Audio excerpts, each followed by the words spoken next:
It is 12 midnight in New York. It is 12 noon in Beijing. It is just gone 6 a.m. Central African time in Babane in the beautiful kingdom of Eswatini. Good morning and welcome to the Monday edition of Kusile Breakfast Show. We are coming to you live from our Hospital Hill studios in Babane. It is Monday, the 31st of May 2021. It is day number 151 kulo mnyaka losithuli bongosi kanti kusele malanga la 214 uphele umnyaka wa 2021. I am Linton Gule. Many thanks for joining us. Sisi Puti basibuleti intsabeni ngithe ngishethe intsabeni yeah uyangomoya wale Mpumalanga ngwala Mpumalanga lo fresh sokubuye ukhuluma sona ubuye ukhuluma kahle sihle sicakacela yabona siyaphesheka yini nalaba ngalana bahle bathi sineleni singabhiki yeah basibuleti intsabeni intsabeni kasho yeah banjani kasho abayaphila hayi nathi siyaphila aba ukuvakashela kaho nami ngifikile le Hereford sikomka Jack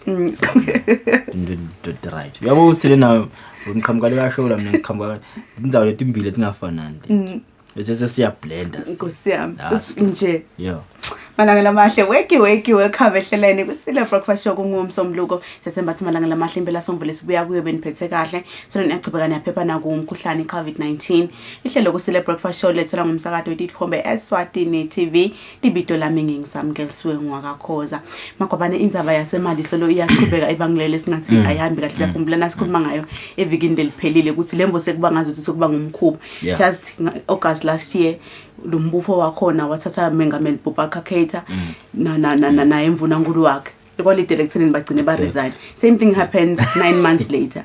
Yeah, indzaba le ibhlungu kulabantu bakhona Samuel Steve because kube nalomhlangano itolo la khona lama baholi base West Africa ECOWAS babese bayisuspenda imali kule block lokusho singayi operate kuma inventory region nje yonke until February 2022 base bafuna ze kube na hulumende lomusha lokahle lokhethwe ngabantu nekuthi kwanyalo lofuna lo taba interim akungabi ngelisoja njengoba sasavela tibeke njengoba tibekile nje interim president akube ne-civilian lengiyo leholako lapha so sitawukasa lo kutawoneka because ne French president Macron uthi ngendeka wakhiphe masoja nje so ufuna ukuthi khipha nje nangabe kutaqhubeka ngalendlela lokuqhubeka ngayo ngicaba ukuthi sekubabeka ezingeni delikabi ngoba mali one of lamavela ngemi kahle la elive kade in the Africa nasetimvo setendeka kanje phela lelibandla bethi dota umavela eminyakeni lotako la hand over ipower eminyakeni lotako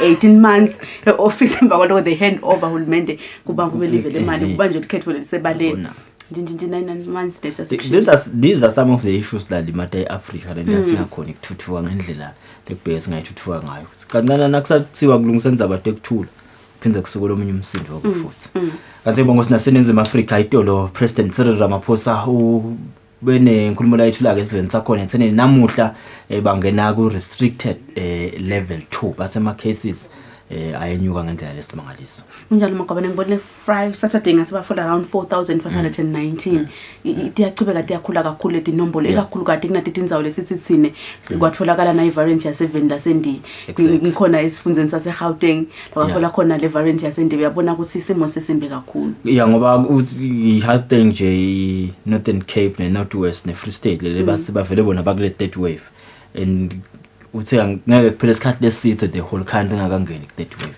uyakhumbula ukuthi bededle kanganani second wave nakhona eNingizimu Afrika so nangende ingene ku third wave full blown third wave kudaba likhulu kakhulu siyathemba ukuthi isimo silabangileso sihambe sibe ngileso lesibangcono kanti lapha ehlelweni kusile breakfast show lomuhla ngensimbi yesifupha na igabanga zabe sinabo belibandla lelichisa sive ngeqalo bende yabungqongomshina next siphepha kanjani phela sasebenzisa bona bongqongomshina icyber security awareness group makobane bathi bafuna kusifundisa ukuthi engabe vele tincingo tefu sitigcina kanjani tingeto letiphephile siphinze sibuke makobane nendzaba ye negative impact of social media nayo le ngiyifuna kakhulu samisi lemthelela lemibi yale social media nanoma khwala isita khona kanjanje lebe sikhuluma Friday kuthenini ingabe angeke nisikhanze abantu impilo dabo sathi limele dilinyete nje indzaba leyo khanze silebe ngasiliciniso nethi bese ikhulunywa ku social media ngisathi ngisa browser nje itolo ngibona kunona indzaba yemfundiso seNingizimu Afrika lese inyeni lo munye uyabuta ukuthi nangabe bewufuna ijustice nangabe sesibeka funa ijustice kuleni angaveli waconza embuthweni wembube ngiyabekisa emaphoyiseni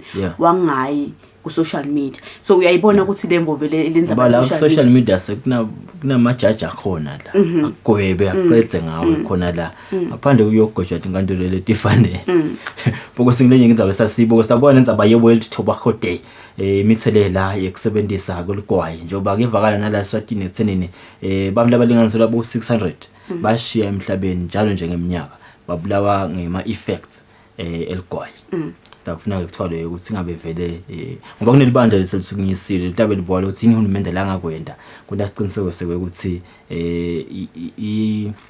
liyehla izinga lokusebenziswa koligwayi level ngabe kufanele kunikwe ama taxes anyuke because kunema lemthelela lemibi ngale ka head ngalamnothweni letimali takhona diledulu kuphinde makwabane ngale mathina nabalibhemako nanathi thina laceleni lesigcine sesilihosha nathi kube nemthelela lo muntu kakhulu exactly thina lana sesisimpilo defuthi kusethe ingodini because 7 minutes after 6 sibahlola ke market siyabuya sasenza bathe icala talo mhla ekseni you are watching the Monday edition of Kusile Breakfast Show.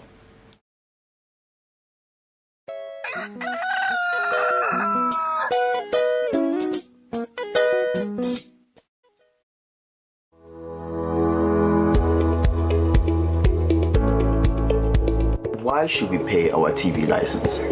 The content on our local television is actually more up to date. The industry is enhanced. It is a criminal offense not to pay your TV license and attracts a fine of 500 emalangeni or 6 months imprisonment. And the industry is definitely blooming, ladies and gentlemen. So that's what we have for you. But we'll be right back just after the break and we'll give you more of Miss V. Pay my TV license. That's why I can enjoy the benefits of an enhanced industry and keep track with recent transformation. Mommy, who paid for a TV license and what are they paying for? The owners of TV set and gadget with a tuner like DVD set have to pay. Pay your TV license at NetBank with the details provided on screen. Or use your cell phone via the mobile money Pay. You could also visit your nearest post office and pay there. Pay your TV license via Eswatini Mobile Imali. Any TV device retailer can purchase a license to trade. Pay your TV license and enhance the industry. Bosimelana nine labakhulu ngiyacela bombembe nilamule indzaba yesikhwama samkhulu asikubulali lokumfana kwamajaha ine sebenzile singaka. The pillar of the family falls, leaving behind a divine legacy. Abaphansi sebamkhombile kufanele kuthatha sikhwama samkhulu simelana. Now the question is, who among the family members will take it over? Kusobala ukuthi lesikhwama ngesakho. Chama basengangikhombi laba phasi. Oh, nayi imihlolo nemambalo yasangana ufumele emadimoni ukuthi adlale ngemfana ethu. Instead of being inherited, it brings nothing other than sadness, anger, angiyoze lesangoma, frustrations, all in one drama. Simanga.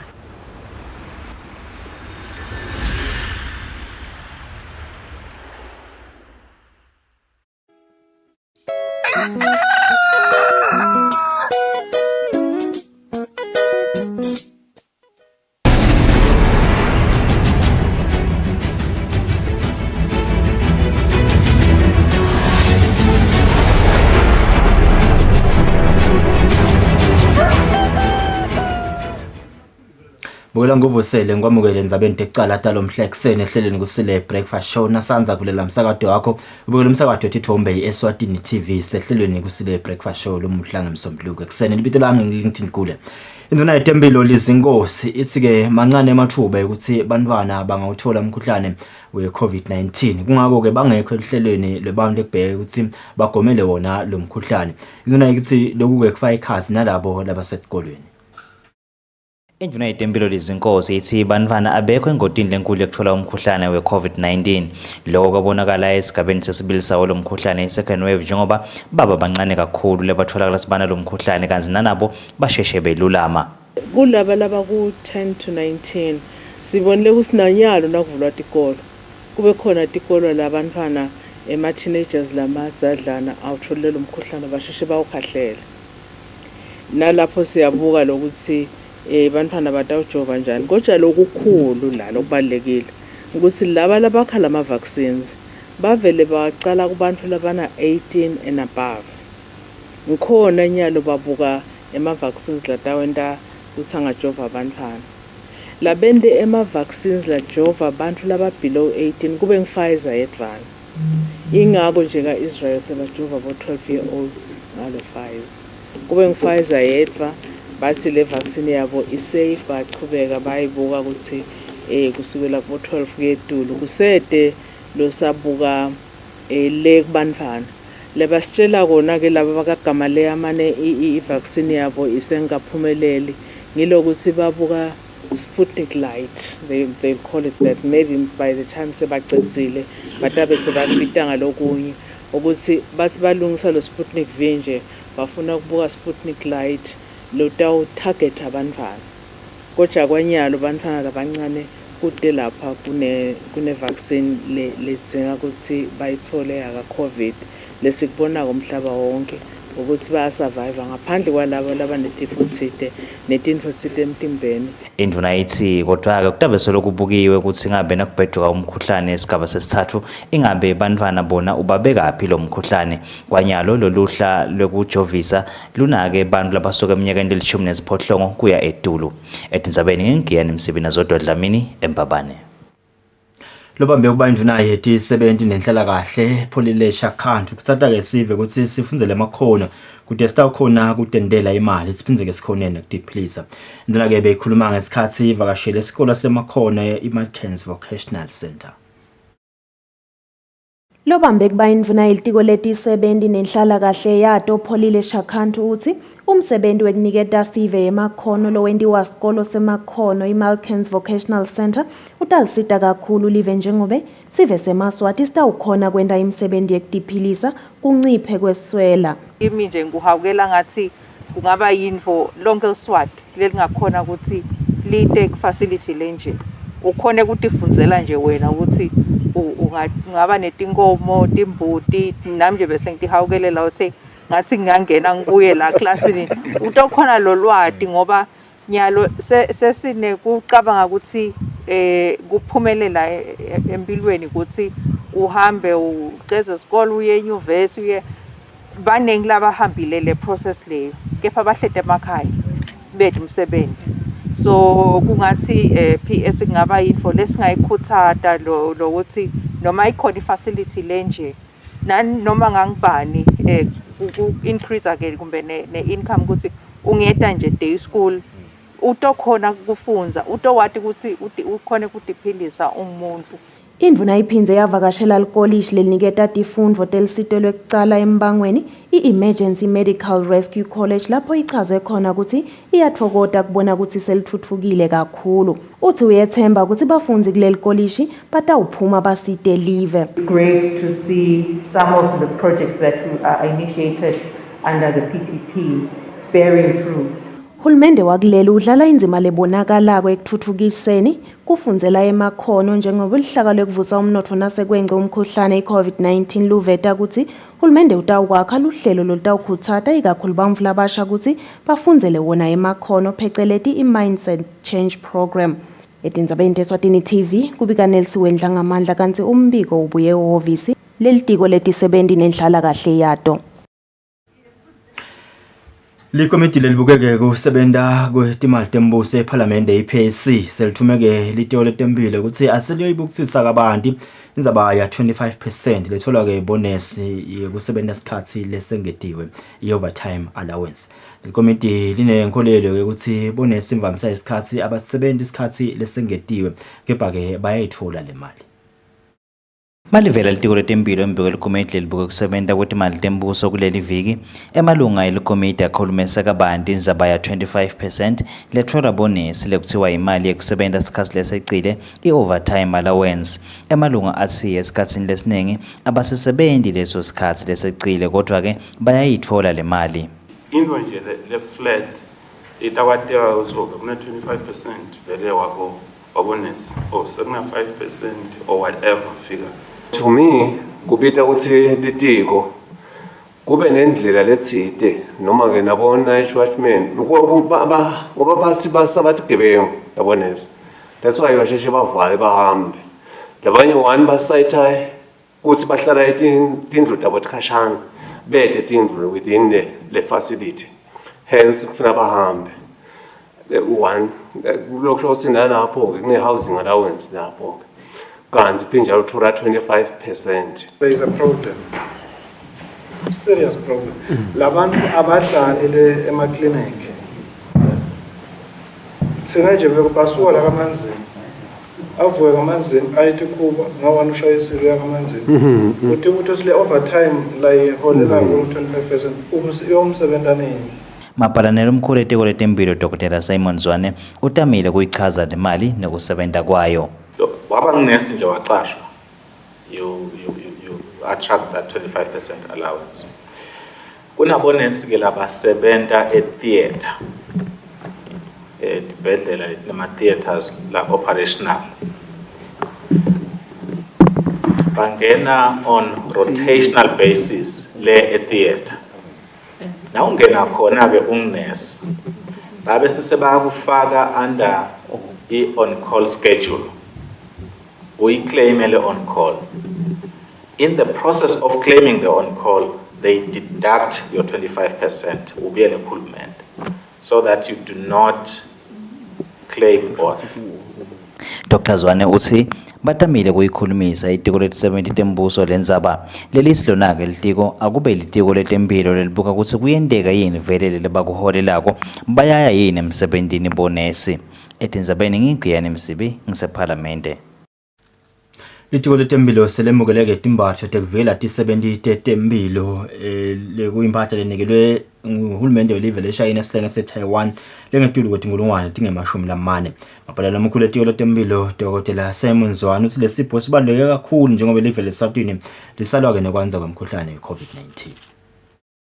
Live leshayina sihlenge se-Taiwan kuleli selinikele ngetembafo tekutivikela tetisebenti tetemphilo. Lesipho sifaka ekhatsi tifonyo letitinkhulungwane letingemashumi lamathathu 30,000, ticapfulo tebetemphilo letitinkhulungwane letine 4,000, emagawuni latinkhulungwane letine 4,000, tigcoko letitinkhulungwane letine 4,000 nalokunye lokunyenti. Mbasada welive le-Taiwan Jeremy Liang uthi ngekubambisana live leSwatini litawunqoba lo mkhuhlane we-COVID-19. Since the outbreak of pandemic over a year ago, we have been experiencing a shortage of supply of PPEs. We need to work together in response to this to bridge the gap of supply of PPEs. We need to work together in unity. Last Friday, we witnessed the inauguration of the first ever surgical mask production line in Eswatini. Now we have a mask actually made in Eswatini. This is something we should be proud of. Mapalane lomkhulu etiko letemphilo Simon Zwane wendlulise kubonga ikakhulukati ngekugcina kwebudlelwane emkhathisini welive leshayina kanye neleswatini. Lokhu ke silitiko letemphilo sibonga asikhawuli ngoba vele live leTaiwan lisibambisile kakhulu soloku saqala kulomshikashika wa COVID-19. Siyakubonga ke kakhulu lokho kubo beTaiwan kubambisa live. Sibonga singuye uhulumende wembube ngebuhlobo lesinabo nalo live leTaiwan. Njengoba ke sesivetile kwekuthi noma kubonakala ukuthi tinombolo taleli gciwane kulamavikana lesisanza kusika kuwo bese lokutincane lokho akusho kwekuthi sekumele siyekele kwenta lokufanele. Litiko letemphilo solo liyagcizelela ukuthi sive asichubeke nekulandzela imigomo yekuvikela kwanza kwemkhuhlane i-COVID-19. Etindzabeni kubika Nomalungelo Jele Namuzi Mkhonda eMbabane. Lusabambe kuba indvuna yaseLutsitsini uSendo Fakutse sewuhlanganise iminyaka lengamashumi nemfica 89 aphila. Akhuluma emcimbini wokugubha lusuku lwakhe lokuqala, Fakutse uthi insha kufanele ibeke umdala embili kuteke batokhona kuphila isikhathi lesitse.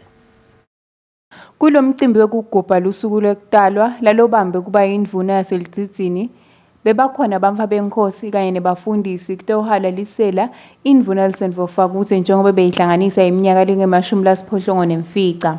Indvuna Lusendo Fakutse ikhutsate insha ukuthi inamathele kuJesu kude nayo itawukhona kuphila kadze. Bafundisi baphathi bami ke bo bishop babone kukuhle ukuthi lelanga lelanamhla nabo batongibonga uNkulunkulu. Umphathi wemaphoyisa William Dlamini uhalelisele Fakutse wathi kunyenti lapho khona Fakutse adlale khona inzima lebonakalako ekutfutfukiseni live. Indvuna i-symbol of peace and stability la eKangwane. Noma sekulukhuni siyete endvuneni sothathisa ukuthi indvuna siphuma sibhekaphi. Ngakho ke ilanga lelikhulu kangakana namhla siyambonga kakhulu, siyamdumisela. Sibonga naNkulunkulu nje Nkosi yami umdalo wezulu nomhlaba uze asigcine lindvuna ize ifike kulesigaba lesesikuso. Nyathi siyafisa ukuthi ekuhambeni kwethu endleleni sihambe size sifike kulomnyaka lasanayo indvuna. Bucopho wenkhundla yakalobamba Phumaphi Dlamini ubonge Fakutse ngekuchubeka nekwesekela tinhlelo tenfutfuko talenkhundla yakalobamba. Etindzabeni kubika Sondomlangeni titfombe nguNelsi wenhlangamandla kalobamba. Somabhizinisi lomncane waseNkambeni lothengisa ke kudla kwetilwane ukuthatha insha kakhulukade emantombazane ukuthi angalibukeli phansi uhlangothi lwetekulima njengoba angalisebenzisa kucala emabhizinisi kude atodiphilisa. Natasha Fruweth ngumuntu lomusha losebhizinisini yetekulima lotinte endzaweni yaseNkambeni. Uthengisa lonke lohlobo lokudla lwetilwane aphinza abe sebhizinisini yekwakha i-construction. Uthi lakubonile ukuthi insha isenako kulibukela phansi luhlangothi lwetekulima kani ngulona lunemphilo ngoba busika nehlobo uyakhona kuphila kanzi uthi ke unenkhani ukungafuni ukuhlelwa lutho empilweni. Ibhizinisi yakhe ke akayicalanga ngesikwenede njengoba wayicala ngalokuncane bekusekhikhini ngaleso sikhathi. Kune bafuyi labaningi kulendzawo bathi kude indzawo labathenga khona lokudla funa bagibele bewukhanza ukuthi bagibela sebalayisha nemasaka abo sebabhadala imali le extra, so ngadecide ukuthi no asengibalethele lokudla futani ukuze batokhona ngisho labalebede imoto batokhona nje kuthenga ngemabhala abo. So ngangena ke ngayitfola indzawo ngaqala ngathengisa kudla kwetilwane. Ibhizinisi njengoba kuyibhizinisi ihle yakhe imali ihle ingayakhi nemali. Basically kule lockdown ngakwaba that was when ibhizinisi yami yabhuma kakhulu because yaqala last year. That was when yabhuma ke ngakhona ke ngabona nami ukuthi no, it's a viable business. Kude lokho impossible noma ngabe sekuncane kwani lonako. Qala ngaloko lokuncane lonako because sine sibamfula basha sicabanga ukuthi kuzoqala ibhizinisi funa uqale ke ngaloyo 100,000 loyo 200,000. Kanti cha, ibhizinisi is not about that. Ibhizinisi yimvo lencane lekhulayo. So bamfula labasha ngikhuthata lokuthi whatever it is lofuna kuyiqala iqale nyalo ngaloko lokuncane lokunako awudzingi kuye ebhange. Uthi namantombazana awangadibukeli phansi atitshele ukuthi kuqala nekuchuba ibhizinisi into ebesilisa kuphela. Kungmanje ke sewuqalene ukulima bhatata lekathi usabuka ukuthi kutamsebenzela yini kanti ebhizinisini yakhe kuthengisa kudla kwetilwane sevele kukhona labacashile. Hulumende ke ukubeka ngalokusobala ehlelweni lwakhe lokuvusa umnotho nasekwenza umkhuhlane we-COVID-19 ukuthi ufisa ukuthi insha ithuthuke ingasaleli emuva etindzabeni tentuthuko nekufula umnotho eveni laseswatini. Etindzabeni ngingiyani Msibi ngaseNkambeni. Inkulu ke inzima lengadlalwa ngemantombazane nabomake ekulweni nekwanza kwekuhle kubetana. Athi ke lokhu kuvakele ngaGift Dlamini lengumcondzisi wetinhlelo kaJoyful Heart. Athi ke inhlangano iCity Soul bekade ihlanganise amantombazane nabomake ngaphansi kwenkundla yaseMayiwane. Kulomhlangano bekuhlonyiswa umfana wenfombadane ngemasu yokudimela abe nelikusasa lelichakazile. Gift Dlamini lobiya kaJoyful Heart uthi umfana wenfombadane angakhona ukudimela ngekuthi atati ukuthi ungubani futhi ufunane empilweni. Joyful Hearts Organization usebenza nabantu abasha, adolescent girls and young women. Ekutheni bagcine bakhona ukuthi babe resilient. Njengoba sathi ukuthi kulamalanga besifeyisena nalendzaba lenkulu lesasinqoba silive ye-HIV AIDS. Ma drivers ayamakhulu ukuthi ukhanza ukuthi ngile intergenerational sex. Umelele Dlamini lobiya ka Women in Law uthi kungaba kuhle ukuthi bantfu labasha babe khona uma kwakhiwa tincumo ngekuthuthukisa live nangetindzaba letitsinza umuntu lomusha.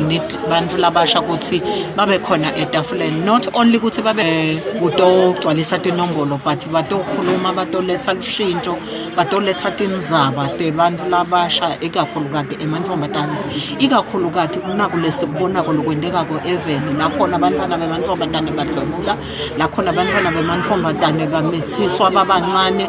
Lokhulumele inhlangano yaka-Seed Soil Harvest longunobuhle wesifundza lesisenhlana kaHoho Lintokuhle Mashabane uthi uyakholela ukuthi lokubange kwenyuka kweludlame nekuhlukubeteka kwemntfwana wenfombadane lapha eveni kugcina imfihlo emakhaya kuthiwe tibidendlu. About gender based violence kwekokuthi singawathiklisha kanjani sisemafombatane sisakhula for teenage pregnancy nema relationships on dating, on how to take back our power as isisebam labasha nekokuthi ke iculture isinfluence kanjani isicindekele thina singemamfo. Bantfu labasha bakhuthazwe ukuthi bacaphele indlela labasebenzisa ngayo tinkundla tekuxhumana njengoba nato tiyasifaka sandla ekuhlukubetekeni kwabo njengako kushushumbiswa kwabo kusetshenziswa lamakhasi.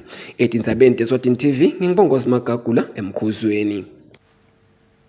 Inhlangano yabantu abaphila nesimo se-autism kuleli ithi ke isemkhankasweni yokumikisa abochwepheshe kutonke tifundza telive kuthi ke labo labanesimo se-autism bathothi khona kusizakala dudane. Ngathi lokuvakele ngemcondzisi walenhlangano Trifina Mvubu ngisathi kachaza ngehlelo lapho lekusebenta leminyaka lesihlanu. Umcondzisi wenhlangano yebantfu labaphila nesimo se-autism kuleli Trifina Mvubu uthi benda lihlelo leminyaka lesihlanu lolutawucala eminyakeni lotako lolutawucinisekisa ukuthi bantfu labaphila nalesimo batfola lusito kuto tonke tinhlangothi lolwanele. I-autism iyamanejwa ngema-therapeutic services. So ke inhlangano ya autism eSwatini ngekusekelwa timali baka osisa seyicalile ke kokuthi ithathe ema-therapeutic services iwayise kuletigodi letine takangwane njengoba sathi kokuthi i-therapy beyikhona kutholakala kumanzini imbabane corridor kuphela le esikhatsini letiningi so inhlangano yacala beyaye i-refer emanzini psychiatric center nasembabane government hospital kanjalo futhi nasemangayane. Sesitama ke kokuthi ke yonke lemikhakha yelive lakangwane ayibe nawo lama therapeutic services kuze kokuthi live naselisesimeni sekokuthi lingawacasha ema-therapists la ikakhulu bo occupational therapist nabo language and speech therapist bakwadi ukuthi yongifole emikhakha yelive lakangwane babe khona batokhona ukuthi basekele ngiloko kakhulu lesikubukile enyalo.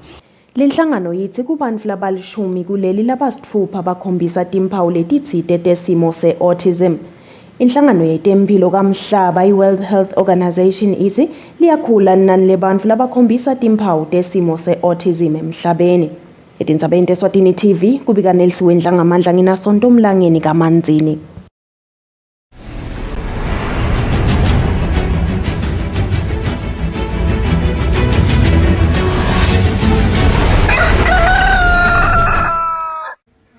Yaqhubeka ke imidlalo ye-M10 Premier League njengoba sengene esigabeni sesibili lesingathi i-second round. Sesibuke ke imiphumela emidlalo ledlalwe kulembela sonto.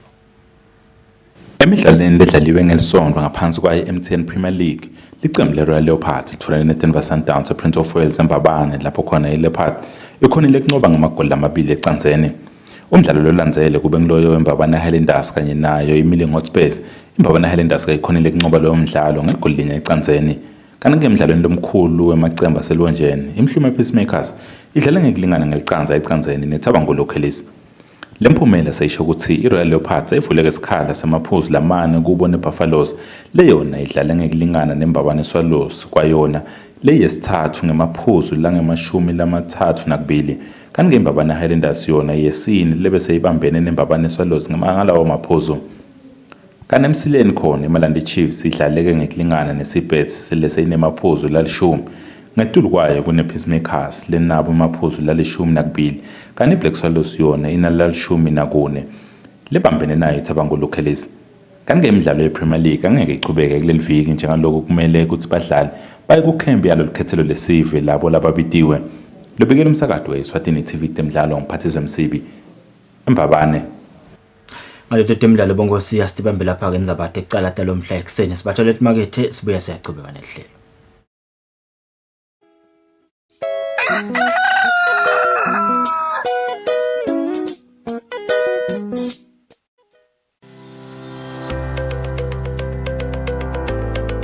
Kuti bulala is not a solution. Nami ngithi abasubulalana abasubulala.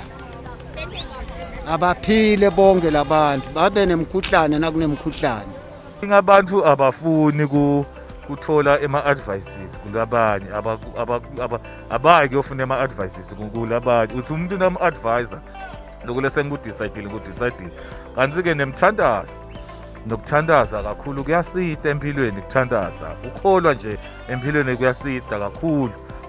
Ngithi mina abantu bangathi bulala ngoya labo kulabo bakasaga inombolo yamahhala nemaphoyisa amahhala uyakulaka kusitha nje namvuka ngikhuluhlukubede akusiyasitakana. Siyatsingana onke malanga silekelelane nawe uva ngathi inkinga zetinkulu kakhulu kunawe cela sitho la ungathola khona chubeke uphile kwenta lokuthi babulalane abantu lesinye isikhathi lokuthi athi indu yakhe uvana kwakho nemlovana naye ukuthi sekwendeke niphatha kusho ukuthi impilo seyiphelile. Mawufuna lisito shayela 999 noma quadri 9 noma uye kuleyo ndzawo locabanga ukuthi lusito ungalithola khona. Singamaphoyisa embobene sive sithi esiveni sakangwane akuphele kubulalana akuphele kudibulala nangabe unayo inkinga thola lisito.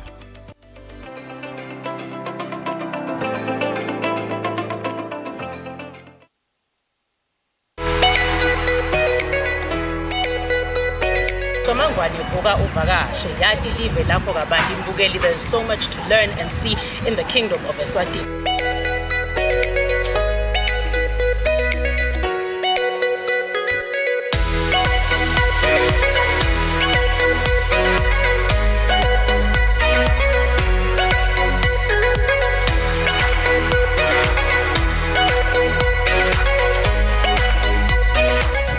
Futhi sikhuthata kona ukuthi nawe wati live lapho kabandi nalokuhle lokwendekako lapha eveni la Kangwane.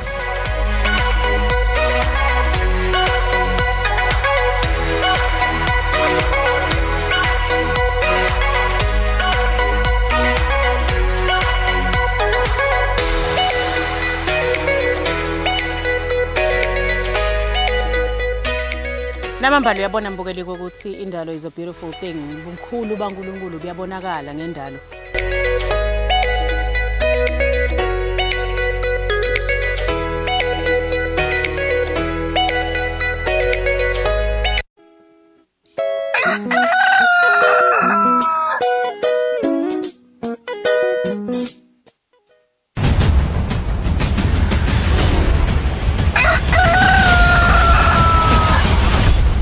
Malanga welcome back. Sesiqhubeka nalo lihlelo kusile breakfast show kungumsombuluko sanimukela maswahleni sanza kulela wona umsakazo wathi uTithombe nasetinkundleni tefuthi ekuxhumana siyabonga kakhulu ukuhlalisana nathi ngabomsombuluko befuke kulamalanga sibame sikuba nalo libandla lechwisa sive ngemqalo bendeka kunqombo mshina nethi singaphepha kanjani phela sesebenzisa tona tincingo tefu nayo ama computer efu ngoba letindzaba lesingathi icondzisisi kahle indlela intete kusakada ke sesinabo labaphuma kuleli banda ukhona Njabulo Malinzisa unayo Yusuf Shabangu mntositshela kabantu ethi singabe nasikhuluma ngekuthi securing our devices kusho ukuthini and the negative impact of social media.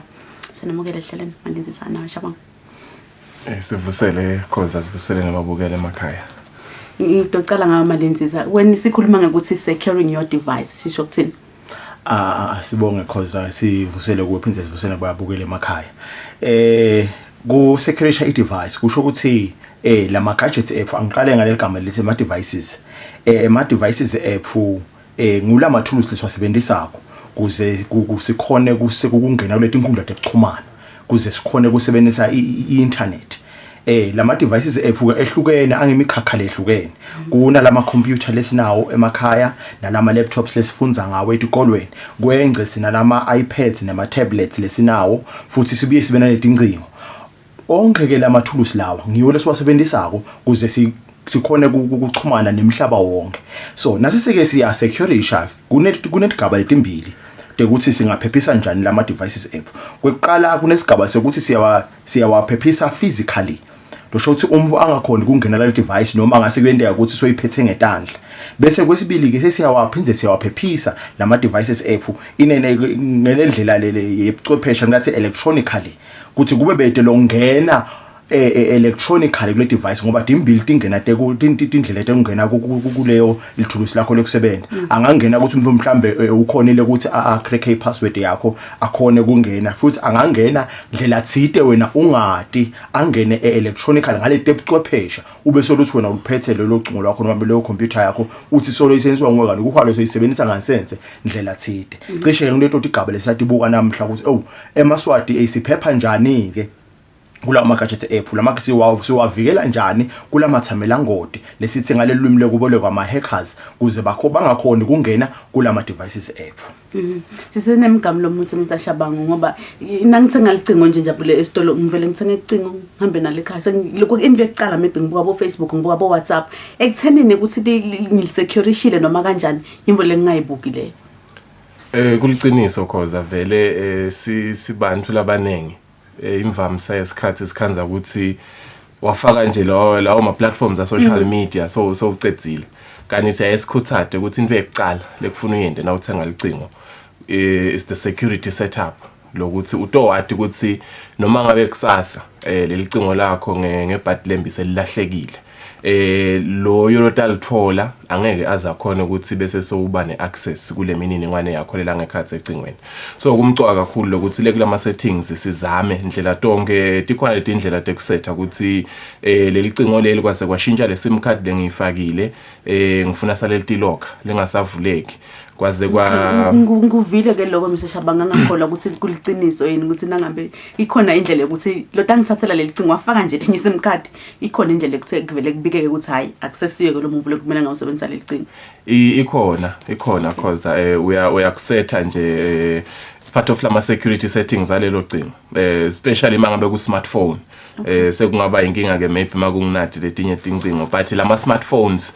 uyakhona lokuthi ungaset up ukuthi nangishintshele sim card la kuleli cingo lami any other sim card letawungena sale kulokha everything angakhona lo mfu ukuthi alivule so ikhona leyo feature leyo kanjalo ne memory card because most of imininingwane yethu siyifaka kuma memory card tithombe kungaba amafayela ama documents nayo le memory card uyakhona kuyisetha ukuthi yaze yaphuma kuleli cingo yayongena kulelinye licingo nayo ilokheke kunana kulesithi encryption lokuthi le mininingwane yakho or le information yakho ibe encrypted such that naseyifike yangena kuleli linye licingo cishe sowuphephile lo mvu ngeke asakhona ukuthi abe neaccess until lize ibuye ingene kuleli lakho licingo o vele aformat kulahleke yonke le mininingwane so ngaleyo ndlela ubese uyaphepha so indlela leti khona letho lesikhuthata kakhulu babukele emakhaya ukuthi tincingo kufuna vele sithi setup ngaleyo ndlela sitokhona ukuthi singathi khanze sesisenkingeni kusasa so into letimcoka leto nalama password ke siyawasetha I think sesikhulume ngawo kakhulu ukuthi kufanele lama passwords abe khona and sake sathinza ngalama password managers ukuthi sitokhona lokuthi kulama platforms lahlukene lesinawo asikhanze ukuthi ama passwords akafanani such that lo mvu if njengoba sashito malenziza so ukhonile ukuthi acrack lelicingo le password yakho angene but ku banking platform yakho ne password ehlukile ku social media wakho une password lehlukile ke kanjalo so besikhuthatile ke ukuthi abantu bangakusebenzisa nakulesithi ngama password managers so that nangabe uvungathi utawakhohlwa lama passwords lamanengi because in a basic smartphone nje ngendeka minimum utawudzinga 5 ama passwords ngilele kuvula lelicingo le banking platform la Facebook and many other applications. So le password manager yakusita ukuthi onke lama complex passwords la more than 5 lotaba nawo wasave la kule manager yakho so that kutoba lula next time na ungena ku device yakho. So tindlo lesitikhutsa leto cause. Okay, sithathe ke lama steps Mr Malenzisa ekutheni ngicala kuphi so ishintshile so ithinzile indzaba yema password Mr Shabang. Asibonga Khoza. Kokuqala nje babukele ngaba kubakhuthada ukuthi kunana indzaba yama updates. Kulama devices evula ama tools efe kusebenza kusukela ku computer wonke lama devices uyofika ngisho kule smartphone sakho. Siyakhuthada amaswati ukuthi ama updates aswa install. Sivele sithi late. Singathi late. Ngoba angizame ukugcizelela bumcoka balama updates kunokuthi laba labasakhela lama softwares ngisho ukuthi lama tools wasebenzisako baye bahambe kunema teams kunemabandla labasebenza nawo lababuka leti tekuphepha kula ma devices kulama tools ethu baye babone ukuthi lama thamela ngodi lafuna kuganga ngoba phela sahlala umhlaba kanjalo kwahlala bafuna kuganga mathamela ngodi lafuna kuganga asanendlela thide asanemvunja la sayithola ukuthi akhona kungena le device yakho babese bayakha ke lawo malala kuthiwa ama patches ngalo lwimi leli lokuboleka busi bese bayaphumela ke lama updates ukuthi update ke wena ke manje kuze utophepha kula mathamela ngodi. So kungawo ke nekhathi unga update wena udibeka engodini yikuthi la bekunene nakungendeka base babadibana leliqingo lakho indlela thide kule network ngoba leliqingo lakho once wal connecta kule network kule internet seliyavela nalo le ku internet ukuthi sebangakhona ku access la bekunene bakhona kugangathide. So lama updates abesasida lapho ke lama patches ukuthi athi angangena ke bese uyaphepha ke sefuna ukuthi bawucelela phansi bafuna indlela lensha la bekunene ukuthi bangakhona kungena njani futhi kusho ukuthi ke siyaphepha lapho ku computer nasecingweni senge futhi sibuye kufuna bese siya install nama antiviruses kulama devices ethu. Na kumcoka kakhulu ukuthi singa install futhi nayo ihlale up to date ngoba phela ngwendeka uinstall antivirus mhlawumbe wa install umnyaka ophelile so la kwake waya update later uthi later yes. Na kumcoka kakhulu kona lo ngoba is the similar indzaba lefana nako nakhona ukuthi lawa ama updates ayasida lokuthi siphephe lawo mathamela ngodi. Sengceke ke na uqhubeka kulama devices ethu njengoba sesiyabona ukuthi ama updates so updateile siyabuya ke bese siyahamba ke sithi gweme netimvo letinye ngidakuthinza lokho noko kutawu lesi sikhathi kuyengavakali kahle kangibekise nje sinema wifi lamaningi la ngaphandle lo ukhanze ukuthi akasi secure siyakhuthata lokuthi emaswati yonke wifi lo connecta kiyo at least ayibe na service provider watu wako. Number 2 ayibe nalama passwords ibe secure. Le wifi le open lotakhaza uthi public wifi I open nalo awuyipholi kahle uthina njani asiyakhuthata lokuthi ungathi khanzi so ufika ungena lapha kiyo ngoba uyukhanze ukuthi ema platforms ema wifi la njengalawo uyukhanze ukuthi kunemathamela ngodi lagadzile kuthi wena na ufika uconnecta lapha bafuna ukuthatha le mininingwane yakho dzite lapha lotayisebenzisa kangibekise yes through the wifi kangibekise nje ufike uya loga in nge account yakho ye email sebatha yati email password yakho ufike uloga in for your banking details but what it so angigcizelela angisho ukuthi asisuka sebenzisa ema wifi la ngaphandle labona ukuthi public la etitolo nakuphi lawo siyabona ukuthi asecured kunendlela thite ukungena akhona lot akhanze ukuthi kude nale password uyabona kuvele nje kuvulekile ubose uyesaba ke lapho ubona ukuthi ivulekelene yes siyasibasita Mr. bayasi akusikusi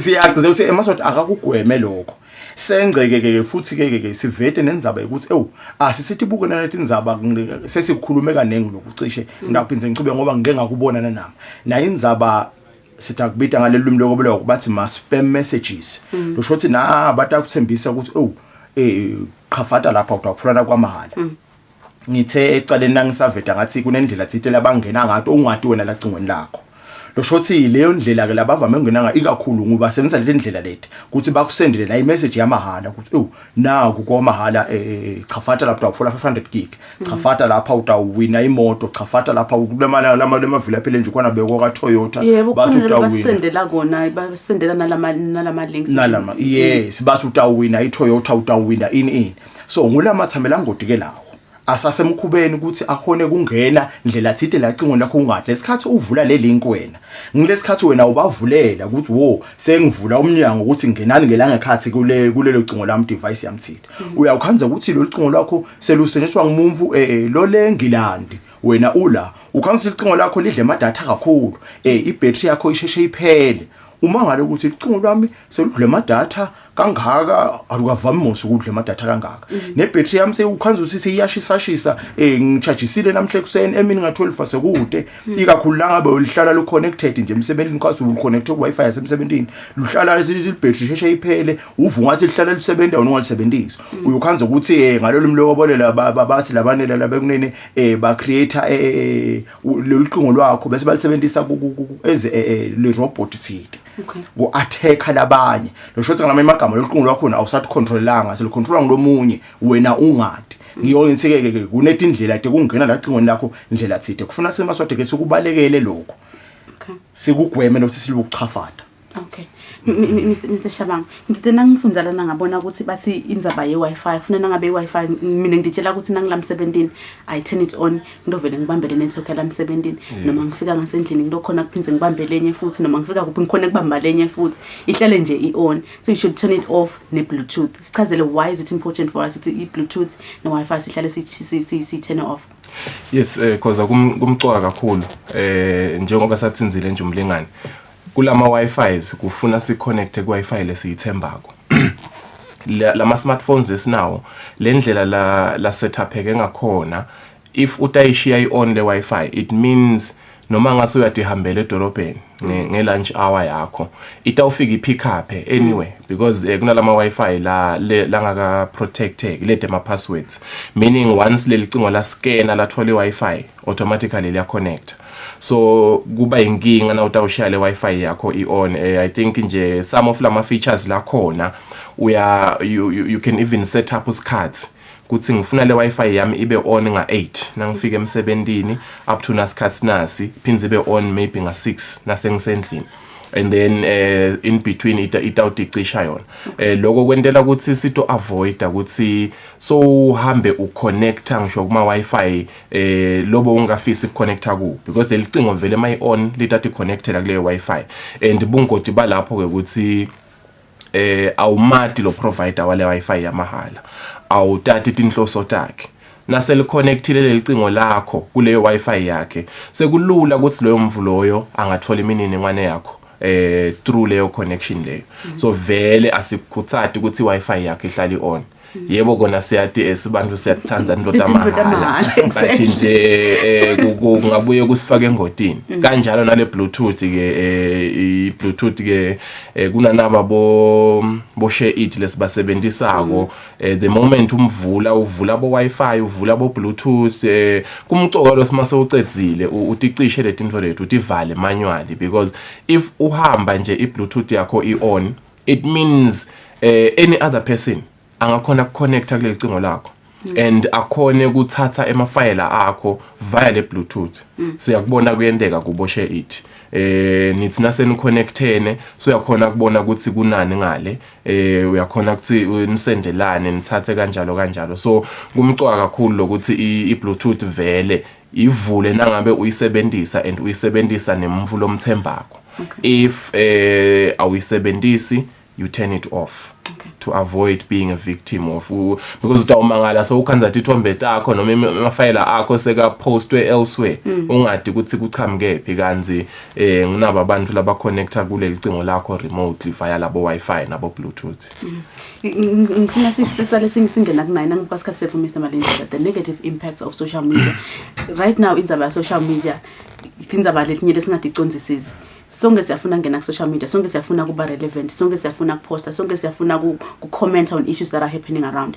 asingene ke to the negative impacts of social media asibonge cause kuleyo imcoka kakhulu ngoba sibambula abasha kunebungodi lesingabadi lokuthi kule tebuchwepheshe la kule internet i-internet ngidayibekisa njengenzawo lesihlaba lapho kunesihlaba khona na unyathela kuye kusale inyathelo takho tibonakala ukuthi wena unyathele la wahamba la bake bayiteka abalingana idolo ngidawuyigcizelela namhla lenzaba ye digital footprint ukuthi lesikhathi uthatha lelo thulusi lakho lelo lisebenza kuxhumana ungena kule tekuxhumana kufana nokuthi ushiya inyawo takho la uhamba khona yonke indzawo la ungena khona kusala luthi inyawo kangibekise ke naku so uyangena lapha ku social media ke so uyahamba ke so uya posta lokho postako ubeka lapha kuhlala sokutaba ngomlamvo wakho kwakha indlela thithe ngilathi ngalelo muntu oboleka i-reputation yakho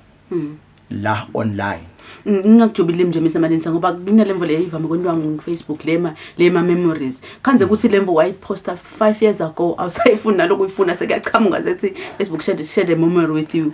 Yes kunjalo vele lokuthi lokufaka la kulete kuchumana bo Facebook akuhambi kakulahleke kuhlala lapha lo ufisa ngoba ngangibekise nje kukwendeka sigigaba la kubomakhelwane kwaba khona nangibeka ngena kulabo ma beauty page kuleti bo modeling dabo nobuhle kwabonakala lokuthi wake waposta emveni iminyaka lendlula waposta inkulumo lengathi ngidawubeka ngalolu muntu ingathi iracist thide uyabona yase yavuka leyo nkulumo leyo kuleminyaka le imvo la iposta more than 10 years ago yavuka emangetinyawo kwakhanza ukuthi akasakhona ukungenela lo mncintiswano achubeke nawo ngenxa yokuthi wenda njani manje ke waposta imvo lemuva asesemncane nanaye angadi lokuthi wendani kukudlala nje so kungawo ukuthi ke kunebungodi ukuthi lesi isikhathi siposta imvo sidlala lo mbopfu awunyamalali kuleti tebuchwepheshe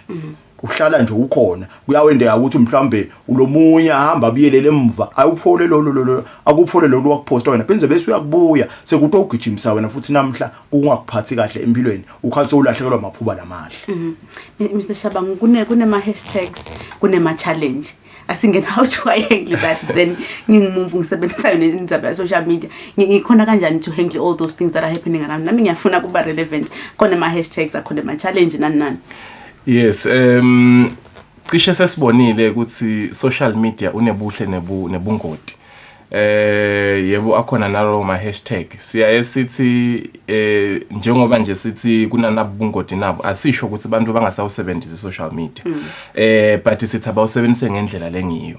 Indlela le kahle wathi kuthi lokupostako ngilokuhambelana maybe ne profession yakho then ungaba social as well but sithi unga overshare because naso overshare so wenda into tibe lula kulabanye ukuthi sebangaze bagcine bende nakulesithi identity theft but ke kubuka indzaba yema hashtag hashtag endati into tibe lula ku social media because the moment usesha nje nakulabekisa ngako malinziza nawo ngathi nje usesha lokuthi racist kubuya everything lehambisana nale hashtag lethi racist so nangabe nawo wake wa comment kuleyo hashtag leyo definitely so senkingeni because sibonile ema states ayasho ukuthi baqashi ama landlords baka insurance and so on before they consider you as a client yabo or a tenant or an employee they do le background check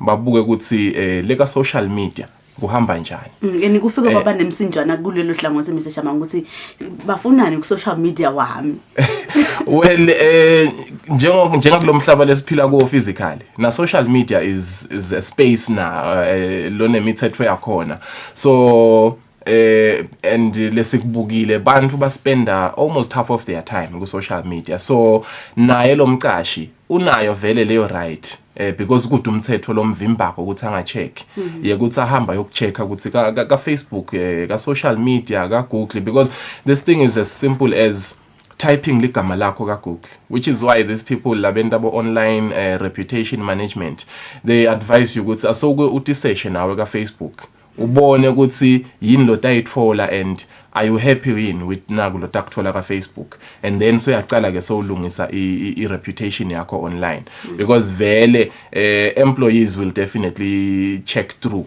your profile ku social media bakubuke ukuthi ungumuntu lo kanjani. Sesibonile inkumbi yabantu balahlekelwa mathuba lamanengi imisebenzi emabhizinisi simply because of tinto lebati postile ka social media. Nalama hashtag angithi siye vele sifune kuba relevant ukuthi hey nami ngingenele na i challenge naye and so on.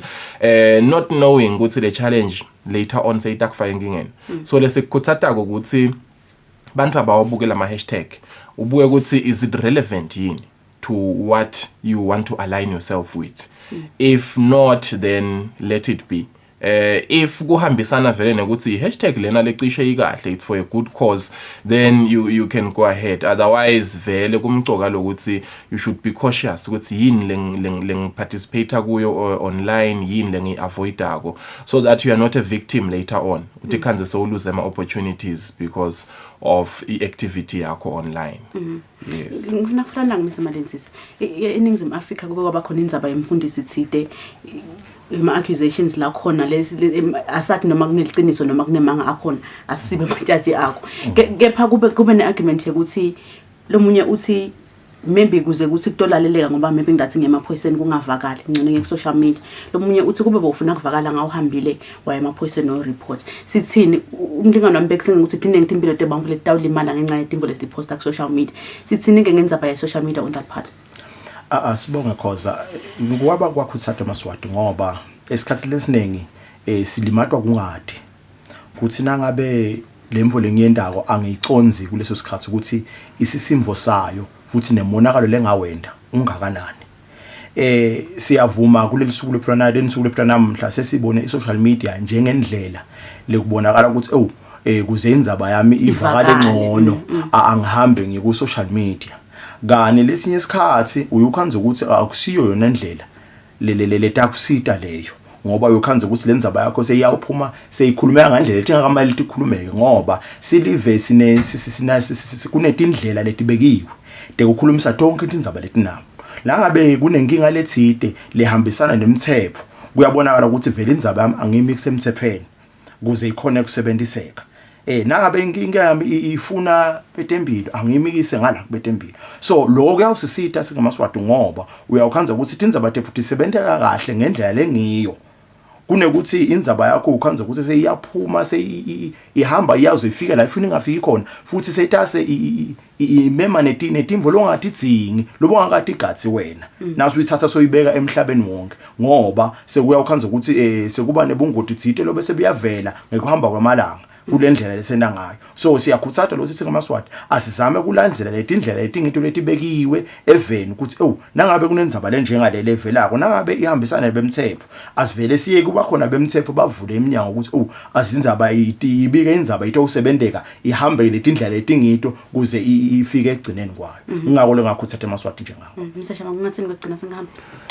Kwegcina nje ngingagcizelela ukuthi social media vele ucishe unawo lamandla and siyawabona ama stats ayasho ukuthi almost over 70% webantu nabafuna information letside vele batawusesha ka social media and bayamthemba lo social media kani phela ka social media nami nje ngasuke ngibhale story noma ngasikho. So kumcoka lokuthi whatever we get ka social media before we share it, before we retweet or whatever sithole iqiniso la khona ukuthi is what I'm retweeting the truth in or not before ngingachubeka naleso story to avoid tinto letinengi because ngaleyo share longayenda ungathikhanza nawe so sekhathi kuleso story kani besingasilo liqiniso. So kumcoka ukuthi sibe careful kakhulu ngatinto lesitendako ka social media sathi ukuthi yini lokungiko yini lokungasikho. Msebenzisa asibonge khoza sengaba ngubonga nje leli phuba sikhuthathe emaswatini ukuthi leti tebuchwepheshe atilive ngekwato asistame lokuthi sincwathe singemaswati sitifundise ukuthi siphila kanjani kithu njengoba siphila emangweni kanjalo indlela ekufuna phindze sitiphathe ngayo kuleti dabo social media ngoba leli gama lakho lokhala emangweni labatiko nje ukuthi khoza ungumumvulo kanje nguleyo ndlela futhi lekufuna sivete ngayo ngala ka social media ngoba le ndlela basathe ngayo lemangweni kuyafana nangalabantu phinze basathe ngaleyo ndlela leyo so ligama lakho ngilo leli bese phinzele ukuthi likuvulele iminyango nakusasa so asivele ke singemaswati ke sivele sikwethabele lokuthi leli livele ekuchumana nalo liyafana naleli lesiphila kilo nalo ngiyakhona kwakhala igama lelihle asakhe igama lelihle singemaswati kude sitawuphumelela kusasa Simanisa nami seshabanga sabonga kakhulu banathi lomhlekisane ehlelweni Siyabonga kakhulu siyabonga injabulo malinzisa anayo Yusuf Shabangu libandla lesifundisa kakhulu kade ngikuthi ingabe vele bonqongo umshini abefusi iphepha kanjani kulesikhathi samanje siyayida itolo sibe siyachubeka nalo luhlelo kusile good morning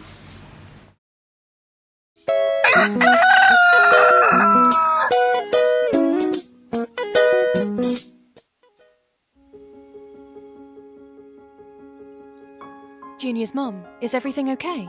I am okay, but Junior feels hot since last night. Don't worry. Just boil some herbs and he will be okay. I don't agree. We are talking about the life of a child. We must bring him to the hospital.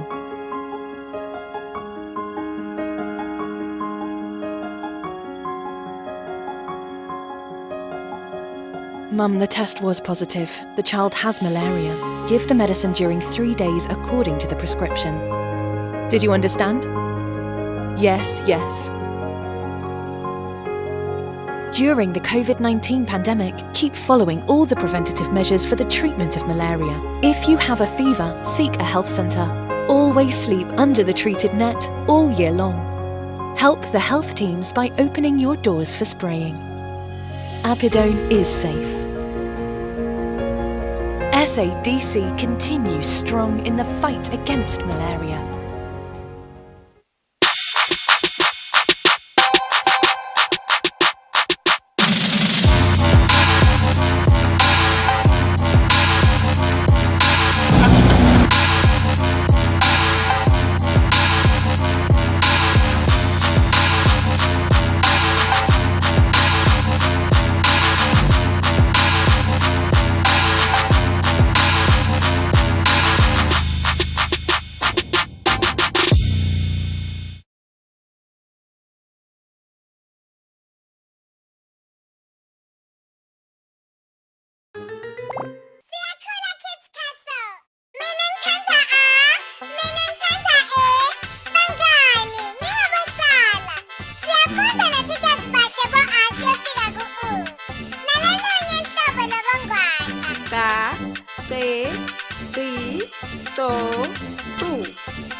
Kwake kwaba khona umncintiswano lomkhulu.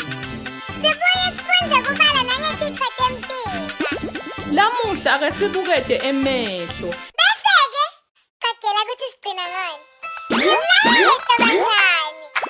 Ligama lami nginguTenkosi Dlamini ngifundza libanga lesikhombisa eMathapa Government Primary School. Kungaba kuhle nakuwe mngani ngokuthi usibhalele ku-email yethu lethi siyakhula@gmail.com noma usibhalele enombolweni yethu ya WhatsApp lethi 78265732. Njalo ngabalesibili Eswatini TV.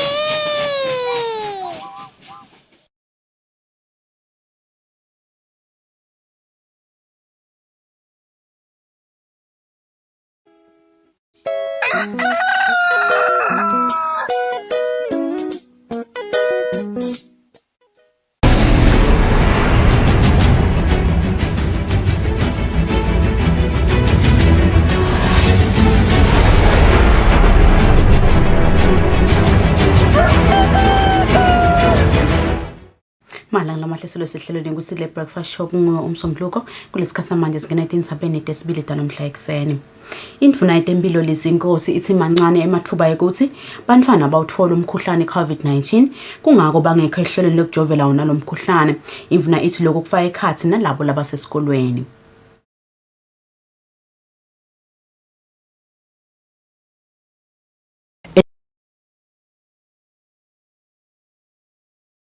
Induna yetempilo lezinkosi ithi bantwana abekho engodini lenkulu ekuthola umkhuhlane we-COVID-19 lokho kwabonakala esigabeni sesibili sawo lo mkhuhlane i-second wave njengoba baba bancane kakhulu lebatholakala sibana lo mkhuhlane kanti nanabo basheshe belulama.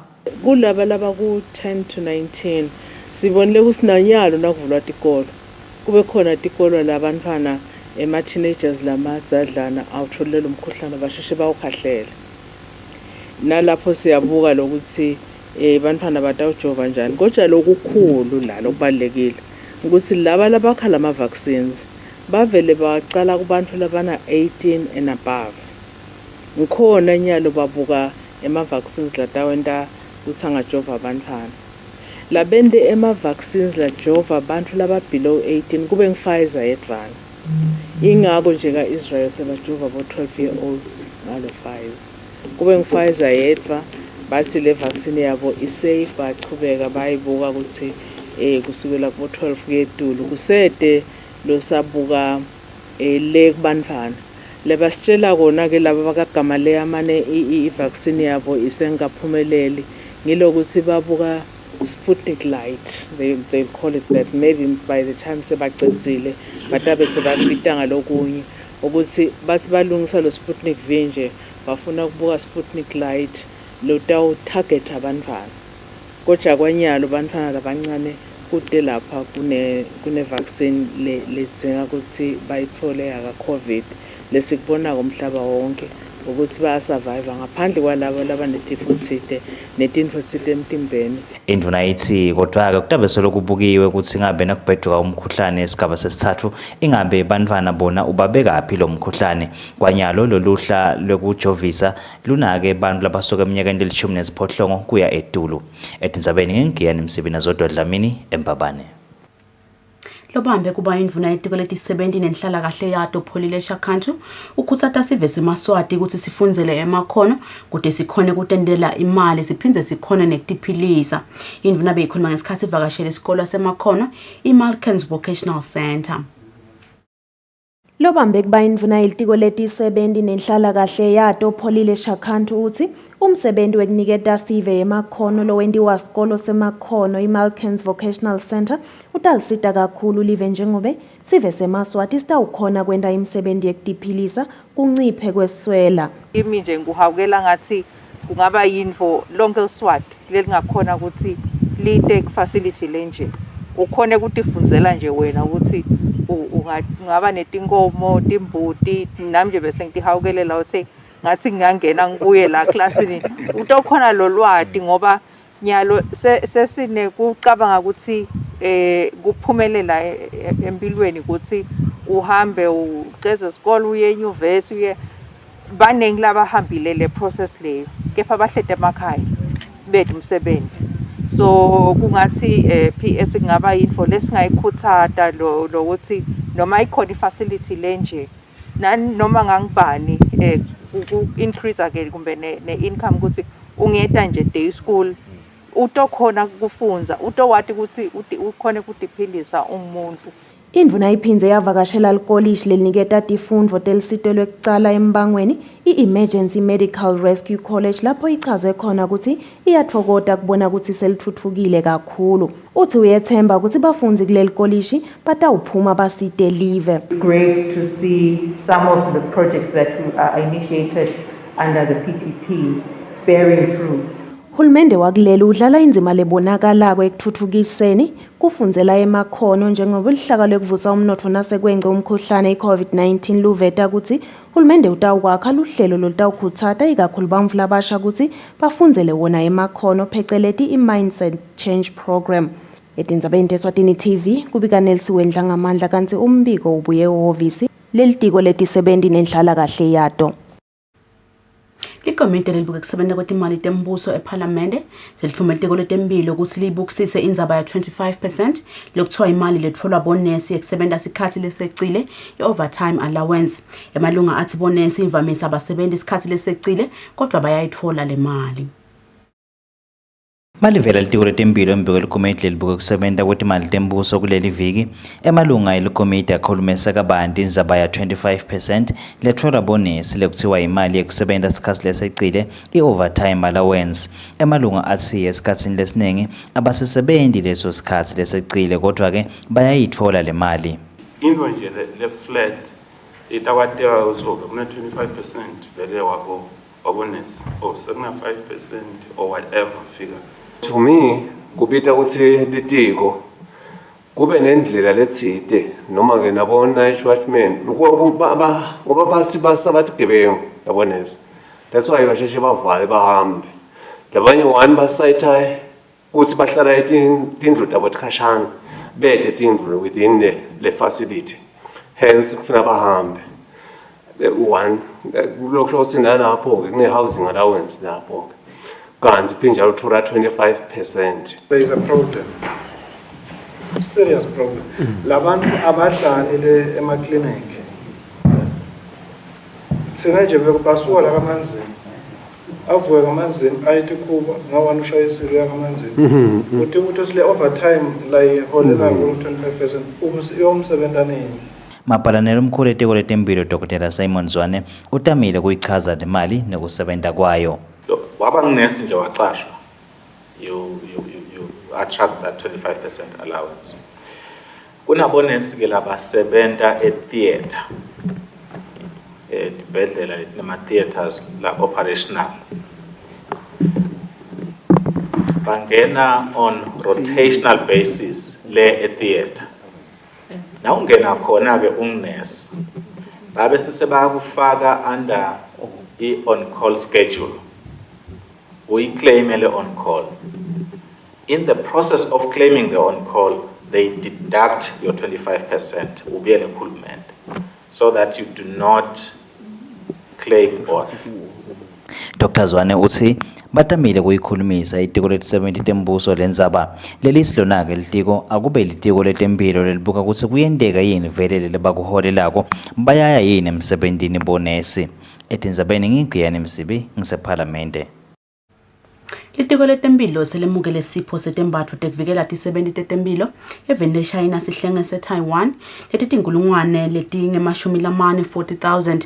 Mabhala umkhulu letiko letempilo Dr. Simon Zwane uthi lesipho sibaluleke kakhulu njengoba live laseswatini lisalwa nekwanza kwemkhuhlane i-COVID-19. Live leShayina sihlenge seTaiwan kuleli selinikele ngetembafo tekutivikela tetisebenti tetemphilo. Lesipho sifaka ekhatsi tifonyo letitinkhulungwane letinge-30,000 30,000, ticapfulo tebetemphilo letitinkhulungwane letine 4,000, emagawuni latinkhulungwane letine 4,000, tigcoko letitinkhulungwane letine 4,000 nalokunye lokunyenti. Mbasata welive leTaiwan Jeremy Liang uthi ngekubambisana live leSwatini litawunqoba lomkhuhlane we-COVID-19. Since the outbreak of pandemic over a year ago, we have been experiencing a shortage of supply of PPEs. We need to work together in response to this to bridge the gap of supply of PPEs.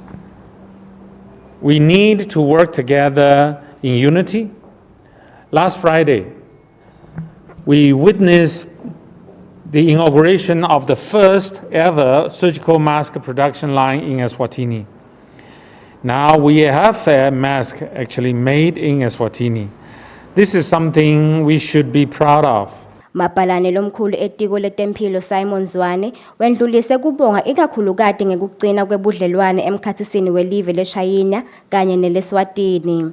Lokhu ke silitiko letempilo sibonga asikhawuli ngoba vele live leTaiwan lisibambisile kakhulu soloku saqala kulomshikashika wa COVID-19. Siyakubonga ke kakhulu lokho kubo beTaiwan kubambisa live.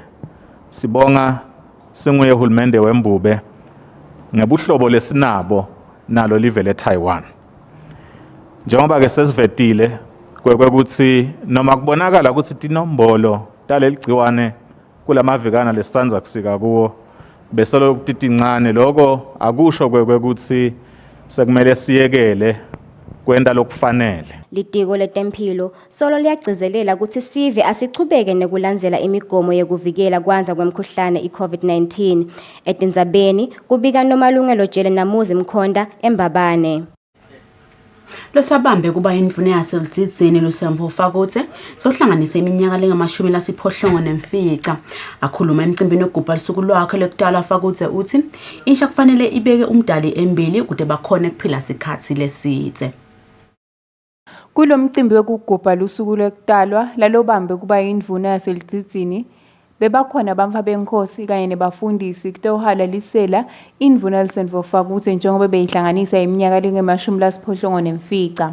Indvuna Lusembo Fakutse ikhutsate insha ukuthi inamathele kuJesu kude nawe itawukhona kuphila kadze. Bafundisi baphansi bami ke bo bishop babone kukuhle ukuthi lelanga lelanamhla nabo batongubonga uNkulunkulu. Umphathi wemaphoyisa William Dlamini uhalilisele Fakutse wathi kunyenti lapho khona Fakutse adlale khona inzima lebonakalako ekutfutfukiseni live. Indvuna is symbol of peace and stability la eKangwane. Noma sekulukhuni siyete endvuneni sothathisa ukuthi indvuna siphuma sibhekaphi. Ngakho ke ilanga lelikhulu kangakana namhla siyambonga kakhulu, siyamthumisela. Sibonga naNkulunkulu nje Nkosi yami umdali wezulu nomhlaba kuze asigcine lindvuna ize ifike kulesigaba lesesikuso. Nyathi siyafisa ukuthi ekuhambeni kwethu endleleni sihambe size sifike kulomnyaka lasanayo indvuna. Bucopho wenkhundla yakalobamba Phumaphi Dlamini ubonge Fakutse ngekuchubeka nekwesekela tinhlelo tentfutfuko talenkhundla yakalobamba. Etindzabeni kubika Sontomlangeni titfombe nguNelsi wenhlangamandla kalobamba.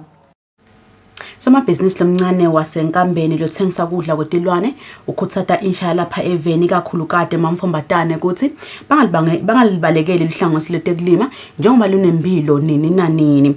Losomabhizinisi uthi esikhatsini lapho khona amancane mathuba ecashwa insha ayibe nako kucala emabhizinisi ngaloko lokuncane labanako bangagadzi kuba nemali lenyenti.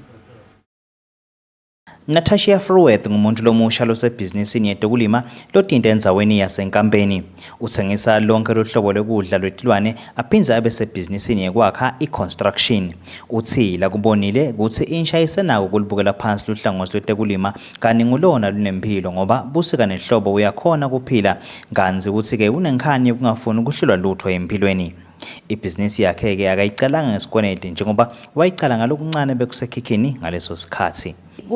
Kune bafuyi labaningi kulendzawo but kude indzawo labathenga khona lokudla funa bagibele bewukhanza ukuthi bagibela sebalayisha nemasaka abo sebabhadala imali le extra so nga decide ukuthi no asengiba lethele lokudla futani ukuze batokhona kungisho labalabede imoto batokhona nje kuthenga ngemabhala abo so ngangena ke ngayitfola indzawo ngaqala ngathengisa kudla kwetilwane. Ibusiness nje ba kuyibusiness ihle yakhe imali ihle ingayakhi nemali basically kule lockdown ngakwaba that was when ibusiness yami yabhuma kakhulu because yaqala last year.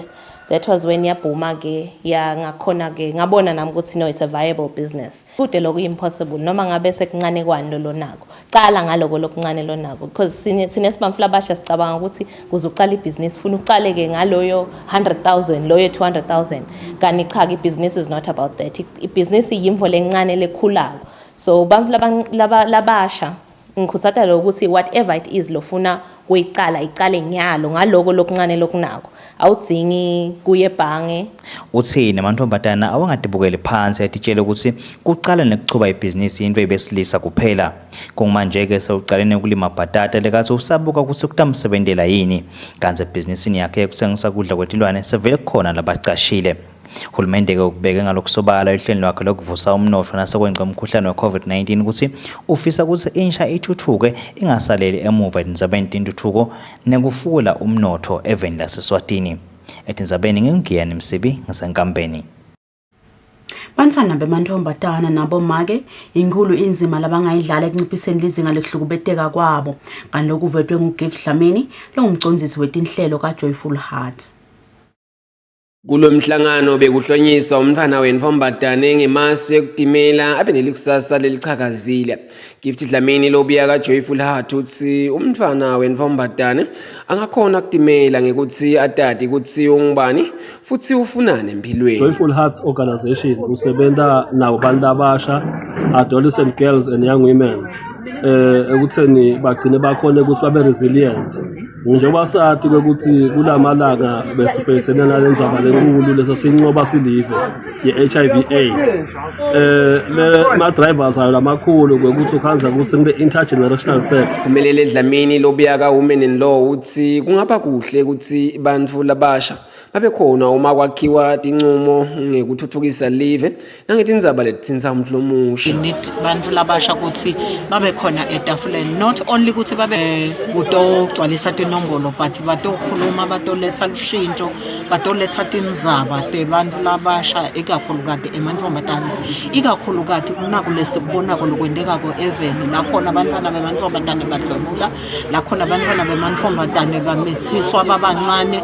Lokhulumele inhlangano yaka-Seed Soil Harvest longunobuhle wesifundza lesisenhlana kaHoho Lindokuhle Mashabane uthi uyakholela ukuthi lokubange kwenyuka kweludlame nekuhlukubeteka kwemntfwana wenfombadane lapha eveni kugcina imfihlo emakhaya kuthiwe tibidendlu. About gender-based violence, kwekuthi singawatheklisha kanjani sisemantombazane sisakhula for teenage pregnancy nema-relationships on dating, on how to take back our power as isisebantu labasha, nekwekuthi-ke i-culture is-influencer kanjani isicindekele thina singemamfa. Bantfu labasha bakhutsatwe ukuthi bacaphele indlela labasebentisa ngayo tinkhundla tekuchumana njengoba nato tiyasifaka sandla ekuhlukubetekeni kwabo njengako kushushumbiswa kwabo kusetjentiswa lamakhasi.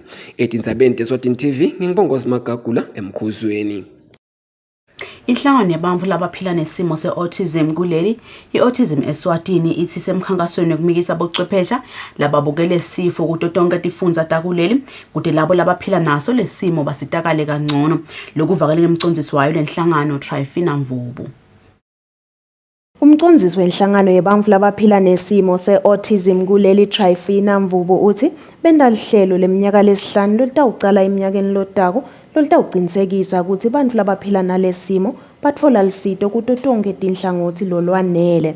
I-autism iyamanejwa ngema-therapeutic services. So-ke inhlangano ya-autism eSwatini ngekusekelwa timali baka-osisa seyicalile-ke kokuthi ithathe ema-therapeutic services iwayise kuletigodzi letine takangwane njengoba sati kokuthi i-therapy beyikhona kutholakala kumanzini imbabane corridor kuphela le esikhatsini letiningi so inhlangano yacala beyaye i-refer emanzini psychiatric center nasembabane government hospital kanjalo futhi nasemangayane. Sesitama-ke kokuthi-ke yonke le mikhakha yelive lakangwane ayibe nawo lama-therapeutic services kuze kokuthi live naselisesimeni sekokuthi lingawacasha ema-therapist la ikakhulu bo-occupational therapist nabo-language and speech therapist bakwadi kokuthi yongifole emikhakha yelive lakangwane babe khona batokhona kokuthi basekele ngiloko kakhulu lesikubukile enyalo.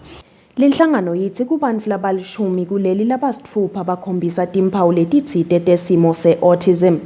Inhlangano yetemphilo kamhlaba i-World Health Organization ithi liyakhula linani lebantfu labakhombisa timphawu tesimo se-autism emhlabeni.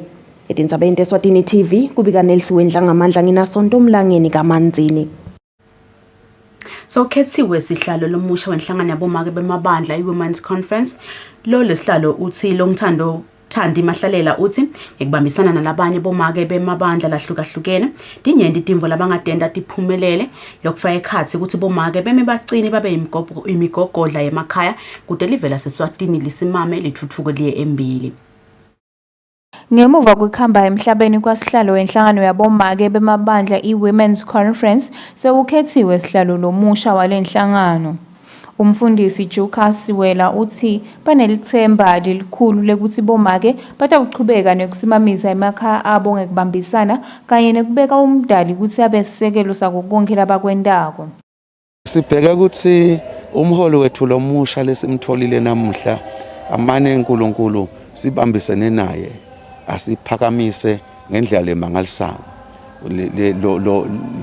lo mbuthano lo uhambe ufinyelele kutotonke tindzawo uze ufike ngisho nalapho ungazange ufike khona ngoba baphethe umjovo labo mali baphethe umjovo ulelive incumbe emakhala akhekako ngichubeka lo mthandazo. Isihlalo lomusha lokhethiwe Thandi Mahlalela uthi utawusebenzisana ngekubambisana nalabanye bomake. Mawukhumbula kahle evini la inkosi Joshua wathi makathatha kuMoses waba neluvalo lolukhulu. Ngisenalo kwesaba nje ukuthi kepha yini emaphupho lengaba nawo lengakhuluma ngawo nyalo ukuthi ngidawubamba lapha ngibambe lapha. Kodwa ngiyakholwa ukuthi ngekusitwa uNkulunkulu sitawuchubeka sisebenze simsebenzele uNkulunkulu nabomake sitawukhandleka silungise kuphila kwethu kube ngilokho kwemukeleka koNkulunkulu. Sibe bafati nje labathanza uNkulunkulu nalabakhonda uNkulunkulu weliciniso.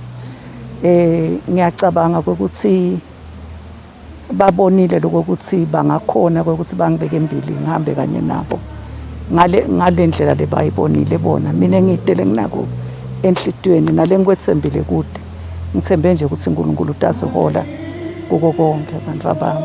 Lamabandla la kulenhlangano wafaka ikhathi iJericho eMazayoni kanye nabosinzisiwe kulamanye emabandla etindzabeni kubika Sondomlangeni nginanelsi wenhlangamandla kaManzini.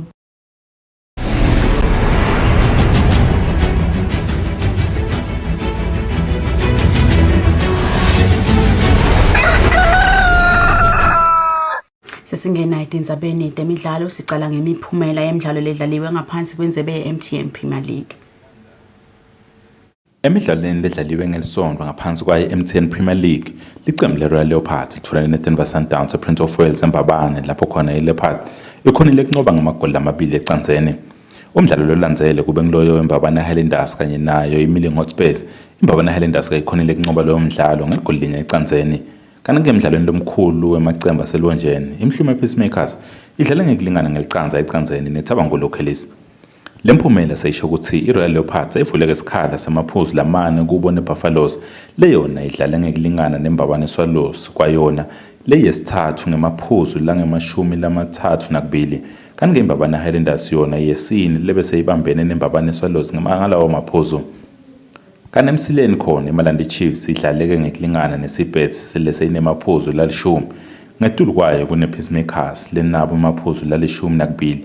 Kanti iBlack Swallows yona inalalishumi nakune lebambene nayo iThabangolo Locals.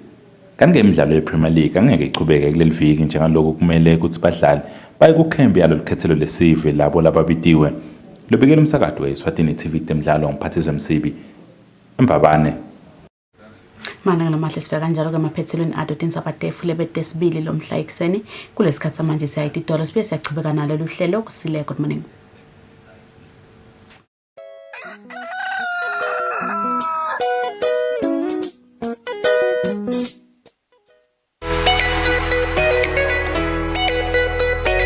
Mangwani vuka uvakashe yadi live lapho kabantu imbukeli. There's so much to learn and see in the kingdom of Eswatini.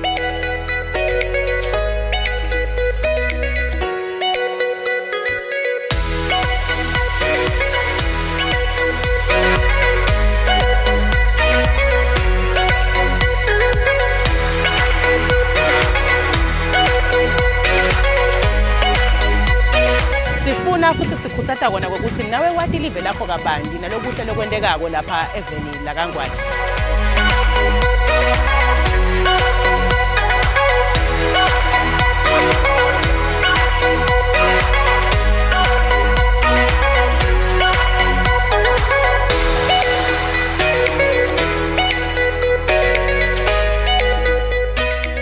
Namambalo uyabona mbukeli ukuthi indalo is a beautiful thing. Ubumkhulu baNkulunkulu buyabonakala ngendalo.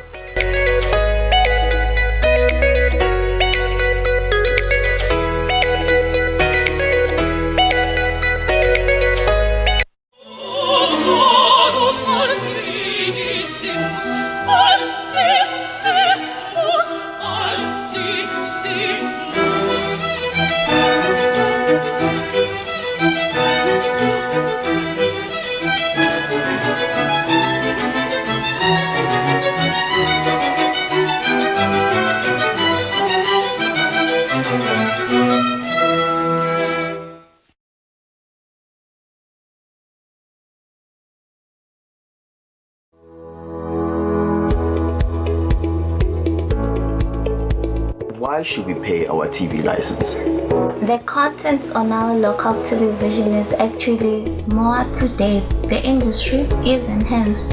It is a criminal offense not to pay your TV license and attracts a fine of 500 emalangeni or 6 months imprisonment. And the industry is definitely blooming, ladies and gentlemen. So that's what we have for you, but we'll be right back just after the break and we'll give you more of Miss V. Pay my TV license. That's why I can enjoy the benefits of an enhanced industry and keep track with recent transformation.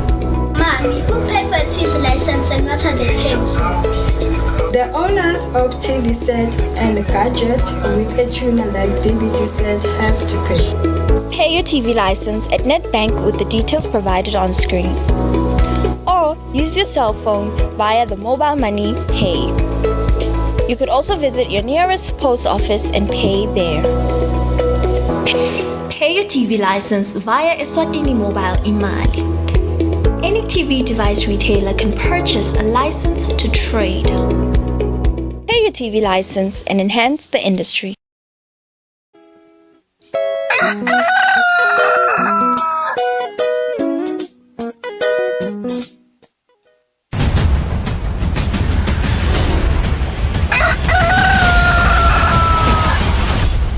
Bongose siyaqhubeka nalo hlelo lomhla ekseni nasanza kulela umsakado wakho ubukela umsakado eThithombe Eswatini TV sesihlelweni kusile breakfast show satha ke sigaba sekugcina salomhla ekseni kutheke ngeminyaka wa 1987 inhlangano yetempilo emhlabeni iWorld Health Organization yaphathisa ke iresolution bekuthiwa ngeresolution WHA 40.38 libe kusimhla ka 7 April 1988 yabalanga lekuthiwa World No Smoking Day.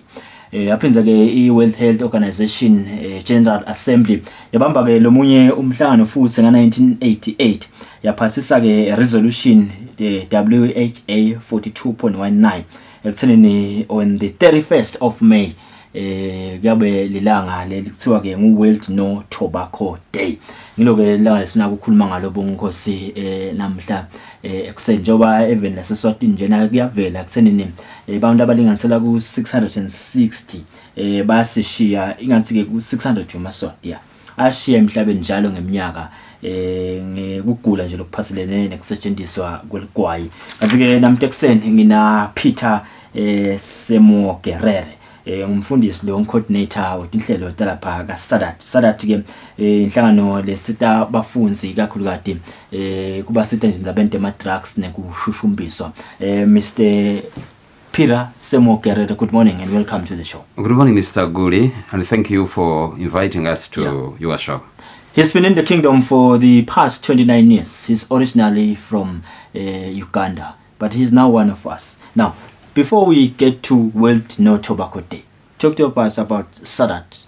We were founded in 1998 in the kingdom. What exactly do you do? Sadat is the Association of Students Against Drug Abuse and Trafficking. Mm-hmm. It is a student-driven organization. Our leaders, the National Executive, are school children. At the moment, we have an acting president, Miss Mawandi Dlamini. She's a student at Tukuba High School and she's in a Form 4. Okay. This organization was founded in 1998. It was actually a reaction to the use of drugs in schools then, and particularly around Mbabane. Okay. And so what do? We do counseling. We offer counseling to both learners, parents, and teachers. This covers basically everyone. Yeah. And we also give advice. Sometimes people come, they just want advice, not the process of counseling. There is a very thin line between the two. True. If you are in our kind of industry. Mm-hmm. We do training, in particular on issues of drug abuse, but also other things. Because when we talk about drug abuse or drug use, as the world wants us to be saying now, so that we don't marginalize those who are using drugs, who are in trouble with the drugs, you find that at times using drugs is a symptom of some other issues. True. Yeah. And sometimes it is a cause of those other problems. So when you say that you are doing counseling or you are giving advice or you are doing training on drugs, you touch on a number of other things as well. We do research to find out what's going on, particularly among young people. We do our best to focus on school-going children because that's what we can afford and where we can do our work best. So we do research, and the research comes basically in two ways. There is a structured one when funds allow, where we go out to the learners, whether in school or out of school, or young people, and ask them about what's going on. Or we meet other people, scholars, or the general public, and collect information. But then there is also that part of research that we do when we meet people in trouble, coming for counseling or for advice. And then lastly, we do mobilization. The mobilization also is in two ways.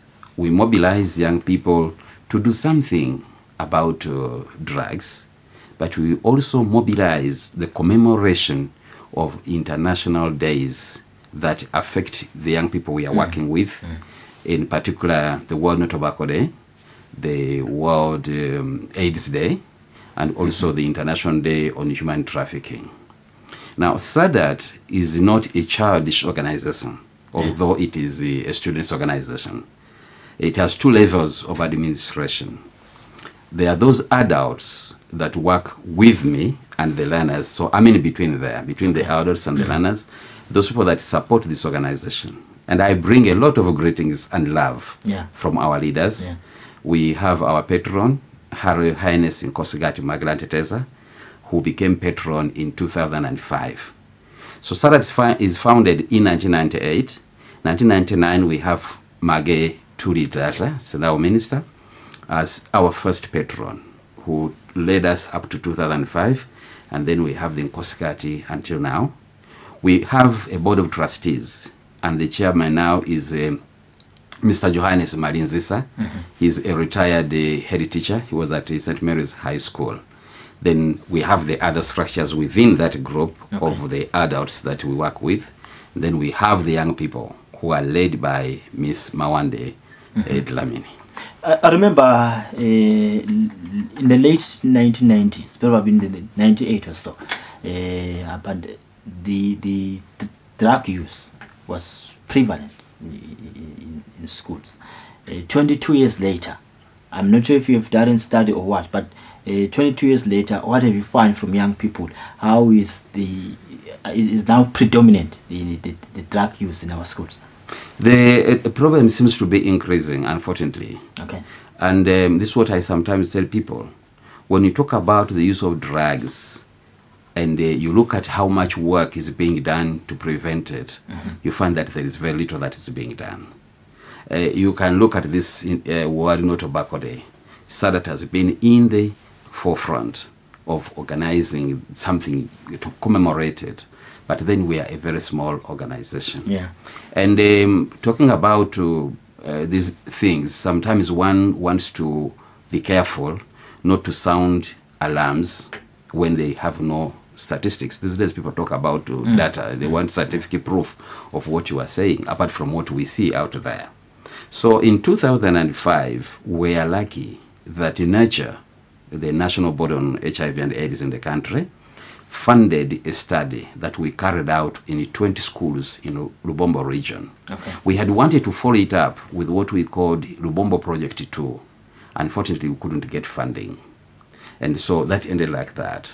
This year, we are lucky that the Ministry of Health, together with the World Health Organization, have given us some funds to organize the commemoration of the World No Tobacco Day. And what we are going to be doing now, because we can't get people together due to the problem of COVID, we are going to have drive-thrus in our 2 major cities and the 5 towns to drum up some kind of awareness. And after that, we are going to run a study. We are already preparing the work for that, and we are grateful to the UNFPA local office in Eswatini. They have provided funds that we go out there and find out what's happening in the schools. Then we shall compare, but it's a long time to compare the two. But from what we get during our counseling sessions, and we've been doing a lot online. When the world locked down and the Eswatini locked down in March last year, we started online counseling. We get parents calling, we get some learners calling, they're in trouble, they want to help themselves. And we have had one interesting call. It was from a neighbor or somebody who wanted to help their child. That showed some community concern about these issues of drugs. So we see that the problem is there, it's large, but it needs some funding to be dealt with. Now, when it comes to human trafficking, drug users, how susceptible are they, or how vulnerable are they to human trafficking? They are very vulnerable, but if we go back to focus on tobacco, it is not so direct. It is one thing leading to another.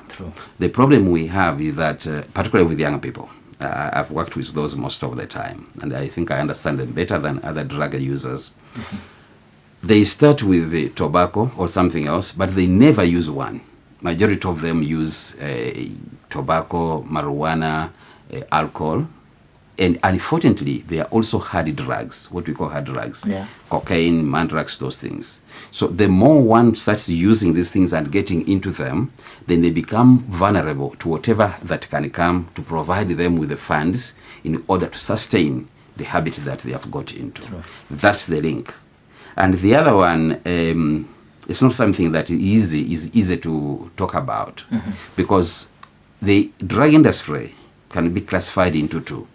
There is the legal one, the lawful one. You have your tobacco, nobody will arrest you for selling it if you are within the law.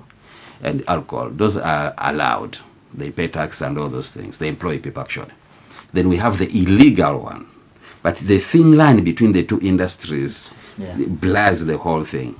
Now, if you go beyond simple tobacco or seeing boys and girls smoking and you say, this is a small thing, these are children growing up, you should remember that behind it is a serious industry that not many people would like to talk about. These are the people who are in arms trafficking. These are the people who are in money laundering. These are the people who are into human trafficking. A very serious body of people, human beings, who don't give a damn about what happens to other people. And so we say, don't start. Because you start small, you create this possibility for you to become vulnerable to human trafficking. We had a function in 2011, and this was the swearing-in ceremony of one of our presidents. Which I think it was the 10th president of SADC, and the then PS at the Ministry of Education spoke there, and she said SADC does a lot of work on drugs, but we hear very little or nothing at all when it comes to human trafficking. We ask that you do something about it. It was kind of a political statement and an appeal, because there were no funds for us to venture into that. But there are also those precautions that one must take when we talk about such things. Right, bongo sinemfundisi la ngibukele ihlelo daka Sadat. Siteka nendzaba nje kusetshenziswa bese sibuka indzaba umsebenzi wayo lenhlangano lena ikakhulu kade kusitene bafunzi labo labakhanda sebakulengisayeya ma drugs. Siteka indzaba nganali ilanga lomhla le World No Tobacco Day. Siqubulo salonyaka ke sithi commit to quit. That's the theme for 2021. Uyachaza ke WHO sithini kusenabheduka le COVID-19 about 100 million tobacco users emhlabeni atibophelela ukuthi ayafuna kuyekela kubhema. Kepha ke kunemavangela nge-23 labonakele abanetinhlelo ukuthi how do they help ma smokers ukuthi ke ayekele kubhema lamanye ke now live le Eswatini lithuleke emavikini namabili endlulile bekuna emhlangano lapha entase ezulwini investment case for tobacco control in Eswatini tilo lekubheka usilive litende ukuze litawunciphisa kulahlekelwa imali khona enzabeni ukuthi bantu bayabhema bese bathi ngake lisito lotempilo njengoba babekisa nje la ekuthenini lokungenani ilive leSwatini lahlekelwa imali enganga 684 million ngeminyaka lokho ke kulinganiselwa ku 1.1% we GDP yelive statistics at 2017 lesi ngenza baye ukuthi bana sebabhema bayagula abanye bentifo letitsite batsingeke lisito lwetempilo. Now Reverend Sadat, I'm sure you have read this document.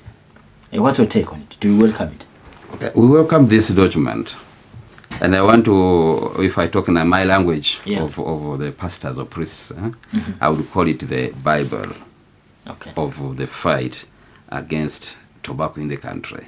Of whoever wants to do something about preventing tobacco should familiarize themselves with this document. Exactly. Something came out regarding the numbers, especially of people that leave us due to tobacco-related illnesses, and also on the money.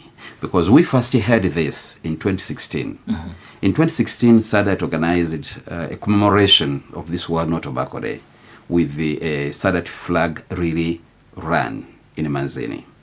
And the director of health services in the Ministry of Health, Dr. Vusimagagula, came and gave a speech there. He spoke on behalf of the minister. We had invited the Minister of Health to be our guest speaker there in Manzini. We had about 14 schools participating in this run. And then he said that the big bulk of the funds in Parada Fund to help those people who need specialized treatment outside the country was going to tobacco caused illnesses, preventable diseases if people didn't smoke, or people didn't smoke around others who get sick from the secondary smoke or side stream smoke. And now we could talk about it, but we didn't have a tool to say this is what's happening when we go out there, talk to young people, talk to adults. Now it is here. And this was a serious study that was done by the Ministry of Health and international partners early this year. And it comes out to say this is what's happening. It doesn't talk about Parara here, but it talks about that big amount of money that could be used for other things that our people badly so need. So we appreciate and we welcome this document, and we are going to use it as part of the commemoration of this World No Tobacco Day this year. We have a seminar, a one-day seminar for leaders of SADAT.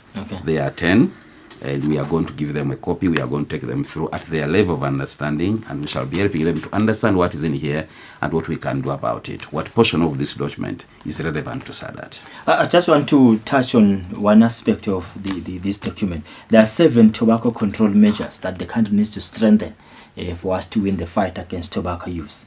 One of which speaks to increasing taxes on tobacco and tobacco-related products. Now, I'm thinking if you increase taxes, now they are not going to buy from the wholesalers, the tobacco users. Now we are shifting them, we are forcing them to go the illegal to the black market. To the black market. Yes. That's when they are going now to use probably the hard drugs. What's your take on that one? There are a number of things that come into play, that none of these 7 international recommendations can stand alone. Yeah. But when you come from the 7, then you have 5, I suppose you shall check again, specific to Eswatini. Exactly. The issue of increasing prices has been widely debated, even at our small level as SADAT. Something else which we are not mentioning is coming in there. They may not necessarily go to the black market, but they may take more from funds for other things in the family, or just ignore those just to sustain the habit. Because the time comes when a drug user, particularly a smoker, forgets about anything else around them and concentrate on satisfying the nicotine absence in their systems. So these measures cannot stand alone. There must be something else that can be done to support them. When you increase taxes, you don't necessarily stop people from smoking. You deter new ones from starting. While you put into place mechanisms to help those that are already smoking to see that they stop. And then you have the laws that must be enforced, including seeing that people don't smuggle cigarettes into the country, including those other things of writing a big pictures, visual aids on the packets, or keeping the packets plain. So there is a number of things. Banning, let's say you have one of those 7 measures. One of them is enforcing laws that ban smoking in public. And in Eswatini, we have got the Tobacco Control Act of 2013. It's a very good law. It's just lacking a few small things that the Ministry of Health, together with other ministries, are working on so that it is enforced. Then you won't have people selling loose tobacco at the bus ranks or smoking even in a public or anyhow. Okay. And that one then talks to, as the language these days is, the first one of increasing the taxes, increasing the prices by 75% to the final consumer. Let me repeat this one. This is basically going to deter new people from starting smoking than stopping those ones who are already smoking. Okay. And the other thing I want to repeat, none of these measures can stand on its own. Exactly. You have, for instance, to assist SADAT, these young people we are working with, to reach out more to their peers, to sensitize them about the dangers of these things. Because that's one thing we don't understand. When you engage young people, they will give you so many reasons why people smoke. When you talk to adults, they talk about the economy, they talk about all those things. They don't understand the real problems. Let me come in there, Reverend. Their parents, right now this morning, they are going to give their kids 20 rands as pocket money to school. They don't know what they are going to use that money for when they get to school. Some then buy cigarettes. You raise something very good, Mr. Gule, that they don't know what they are going to use that money on. Yeah. The problem is not the money. Okay. The problem is not giving the children the money. Okay. The problem is not preparing our children on how to use the money, to appreciate the value of the money, and to earn the money that they get. True. Now, look at this way, and I shudder to think about this. I'm a father of 3 girls. God has blessed me with 3 beautiful daughters. And if I don't give them the money, don't you think they may get in need somewhere for someone of my age to give them the money? They will, of course. Now, that's where the problem is. Some of the things we hear, and sometimes people say them out of goodwill. They advise us, don't give your children money, don't do this, don't do that. They end there. They don't look beyond. So we want to say, like the main problem for young people smoking or doing these drugs, it goes back to parenting. We must relook the way we do parenting because times have changed. We have to empower ourselves. Even if we ourselves are smoking tobacco or whatever, we don't want to injure our children. We don't want them to misuse money. So we have to go back to the basics, either through the church, through communities, through our organizations, and look at that issue. Money is not the problem. It's how we prepare our children to use the money that is the problem. There are young people today, they are using tobacco or any other drug. They want to stop. Where do they go to? Can they come to you as an organization to help those who want to quit smoking? We do help those who want to quit smoking, depending on how far it has affected them. The good thing is that we have partners who are better academically prepared or in their field of work, like psychiatric nurses. In 2019, the government of Eswatini, through the Ministry of Health, had embarked on a program to professionalize the work that organizations and people who are dealing with SUDs, substance use disorders, that included Saturday because we do this counseling, we talk with young people, mobilize them, could go through a program. And this is the Colombo Advisory Program. And unfortunately, it stopped somewhere for now due to lack of funds, and I think they will move on it. Now, that made us to meet people that we can work with if we find that there is a situation we cannot handle. But most of the situations we find with the students in particular that are smoking are still easy to be handled through our counseling processes or just advice. Okay. But I would like to say this to the viewers and to you, Mr. Gule, that parents should be patient when they find out that their children are using drugs. And when their children embark on the process of quitting, the same parents must even be more patient to support them to get out of this habit, because these children are not just misbehaving. It starts like a fun, maybe children misbehaving, bad habit, or a sin, or whatever you might call it. But once they are addicted, or once they are dependent on it, or deeply into it, it is a disease. Yeah. It is a chronic brain disease. You don't cure it, you manage it. This doesn't mean they will be using all the time.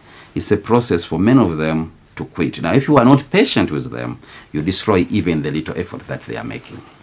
Nembala bongosi kanzike live leSwatini ngeminyaka wa 2034 lingonga imali lilinganisela ku 2.7 billion malangeni nithi nje nakungahanjwa ngana ngumgwaco lola kunalibhukunale kanzike bamla bang 3300 bangakhonakala sebasinze bangasishiyi emhlabeni ngekugula lokuphambelene nekubhema kuvakala nje ngeminyaka 2017 bamla baningi baba nema lower respiratory infections ngidzaba yalo ligwayi labanye 73 wabo bashawa stroke labang 69 baba nesifo se TB konke nje kuphathelene nalo ligwayi sethemba lo ukuthi nembala nakuyawulandzelwa lemgwaqo lo live kagcine lincobile lempi yeligwayi ngoba kuningi lokulahlekelako live bongosi ndzabeni yetima nebantu nje lese basilahlekelako emhlabeni ngenzaba yalo ligwayi. Mr. Peter Semu Gerere, my reverend, thank you so much for coming through.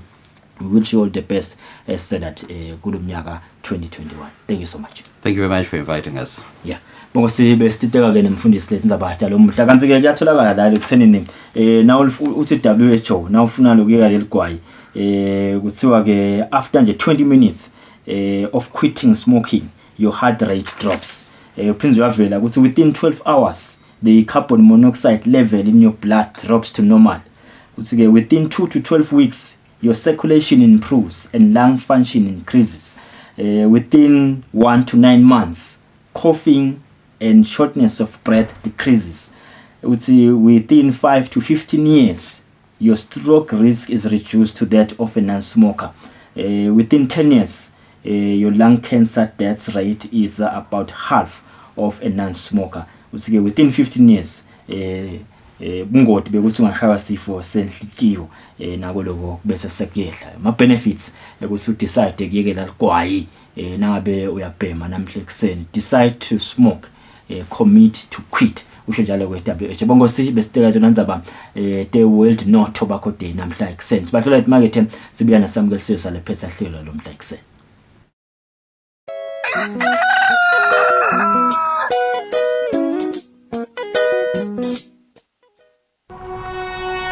When you choose your adventures, you do so with an open heart and a desire for the unexpected. You embark on journeys to discover new worlds full of wonder. You choose a path to awaken your senses, a world to make you look up and realize just how inspiring this life can be. Arrive and awaken your heart. Explore life in ways only thought possible in your dreams. Discover just how far you'll go to expand your understanding of life's greatest mysteries. There's just one place on this planet with so much to offer. Now is the time for you to have the royal experience in the kingdom.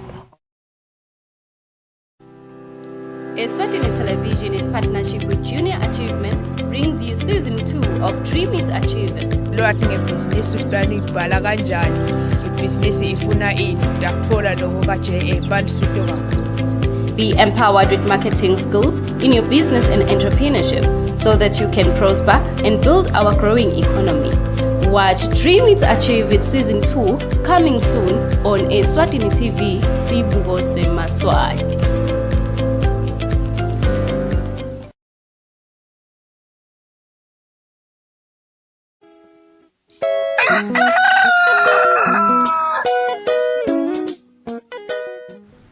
Malanga lamahle behlesela uhlelo kusile breakfast show kungumsombuluko leSeptember ukuthi nilitfokodele kakhulu so kuyindzaba ya World No Tobacco Day makubane umkhulu umsebenzi lewenziwa inhlangano yakasada athi kakhulu kade kubo bafundi ngoba khanza kusile tinkana letinengi kakhulu tikubo bafundi. Ngijabulela le point alitsinza kumfundisi ekuthenini njengoba abatali babanika abantwana le mali problem ayisile imali akusile ukubanika le mali but nginokubalungiselela ukuthi bayisebenzisa njani imali ngoba ngiyakutshela mina nazi khona bamle engakulayela bona silo nalo wabhemisa sibekagcwele imali lamakhiphini angathi utayindani angathi ayisebenzisa njani lokulula ukuthi ayisebenzise bekuthatha ngeligwayi bafunza kanjalo labanye kubhema baningi nje la khona sibafunza ekubhema labanye bafunze babona abangani babo babhema sifuna kuba ini sifuna kusitha ini nathi ebangani babhema cha buta ngizange kepha bekunento kungi-accuse for a very long time kuthiwa ngiyabhema phela unemehlo langaka yabo basemehlo akabovu bathi hayi uyalishaya bathana na mlebe bathi ngingasathi inkantini ngathi amalipsi abasanjani bathi nathi mina angina ingcebo umzali wami nendlela lesowena nje anginathi nje bathi wathi hayi ubulwane kanti yebo manje nawe sengiyakhumbula sikhaye yabo ikhuluma singathi ngikushayile yebo ngibaza ungosi yami nabakithi awubhema azazobhema mansi sisenkonzweni malanga lamahle kanti siphindze sadideka netindzaba taka cyber security lapho khona lelibandla liyasicushisa kakhulu kati magaba nendzaba ta social media kuthi ngiyakhumbula indzaba yokuthi na baqashi banayo yini right yokungihlola ka social media before bangicaza kwabanemsinjwanyana ke sekuyasho ukuthi vele banalo lelungelo ukuthi umthetho lobavimbela ukuthi bangakuhloli igule ukuthi ka social media sicasha umuntu lo njani poster mina ngiyamesaba manje social media ngahle nje vele ngiyamesaba nje ukuthi ngaba active ngoba angisange understand ukuthi into lo isho khona inemthelela longanani ngoba le nto uyayikhuluma namuhla iyakubamba kusasa njengoba bebasho ukuthi khona lelo wakukhuluma imagama la racist emva kwaloko 10 years later sekuyaphinda sekuyabuya kuyambamba sethemba bonke ukuthi Maswati ayawuthi thatha leto efundiso lesinikwa ngento elibandla la ka cyber security kulethi nzabathi kusebenziswa kwalo social media igcwele bonke sinsimbi yasiphohlonga themba sinilithotele ihlelo lalo mhla ekseni kulabo lababhemako sithi commit to quit malanga nje bayekele ngemoya omuhle siyacela bayekele kubhema please malanga lamahle nisale kahle libe nelisuku loluhle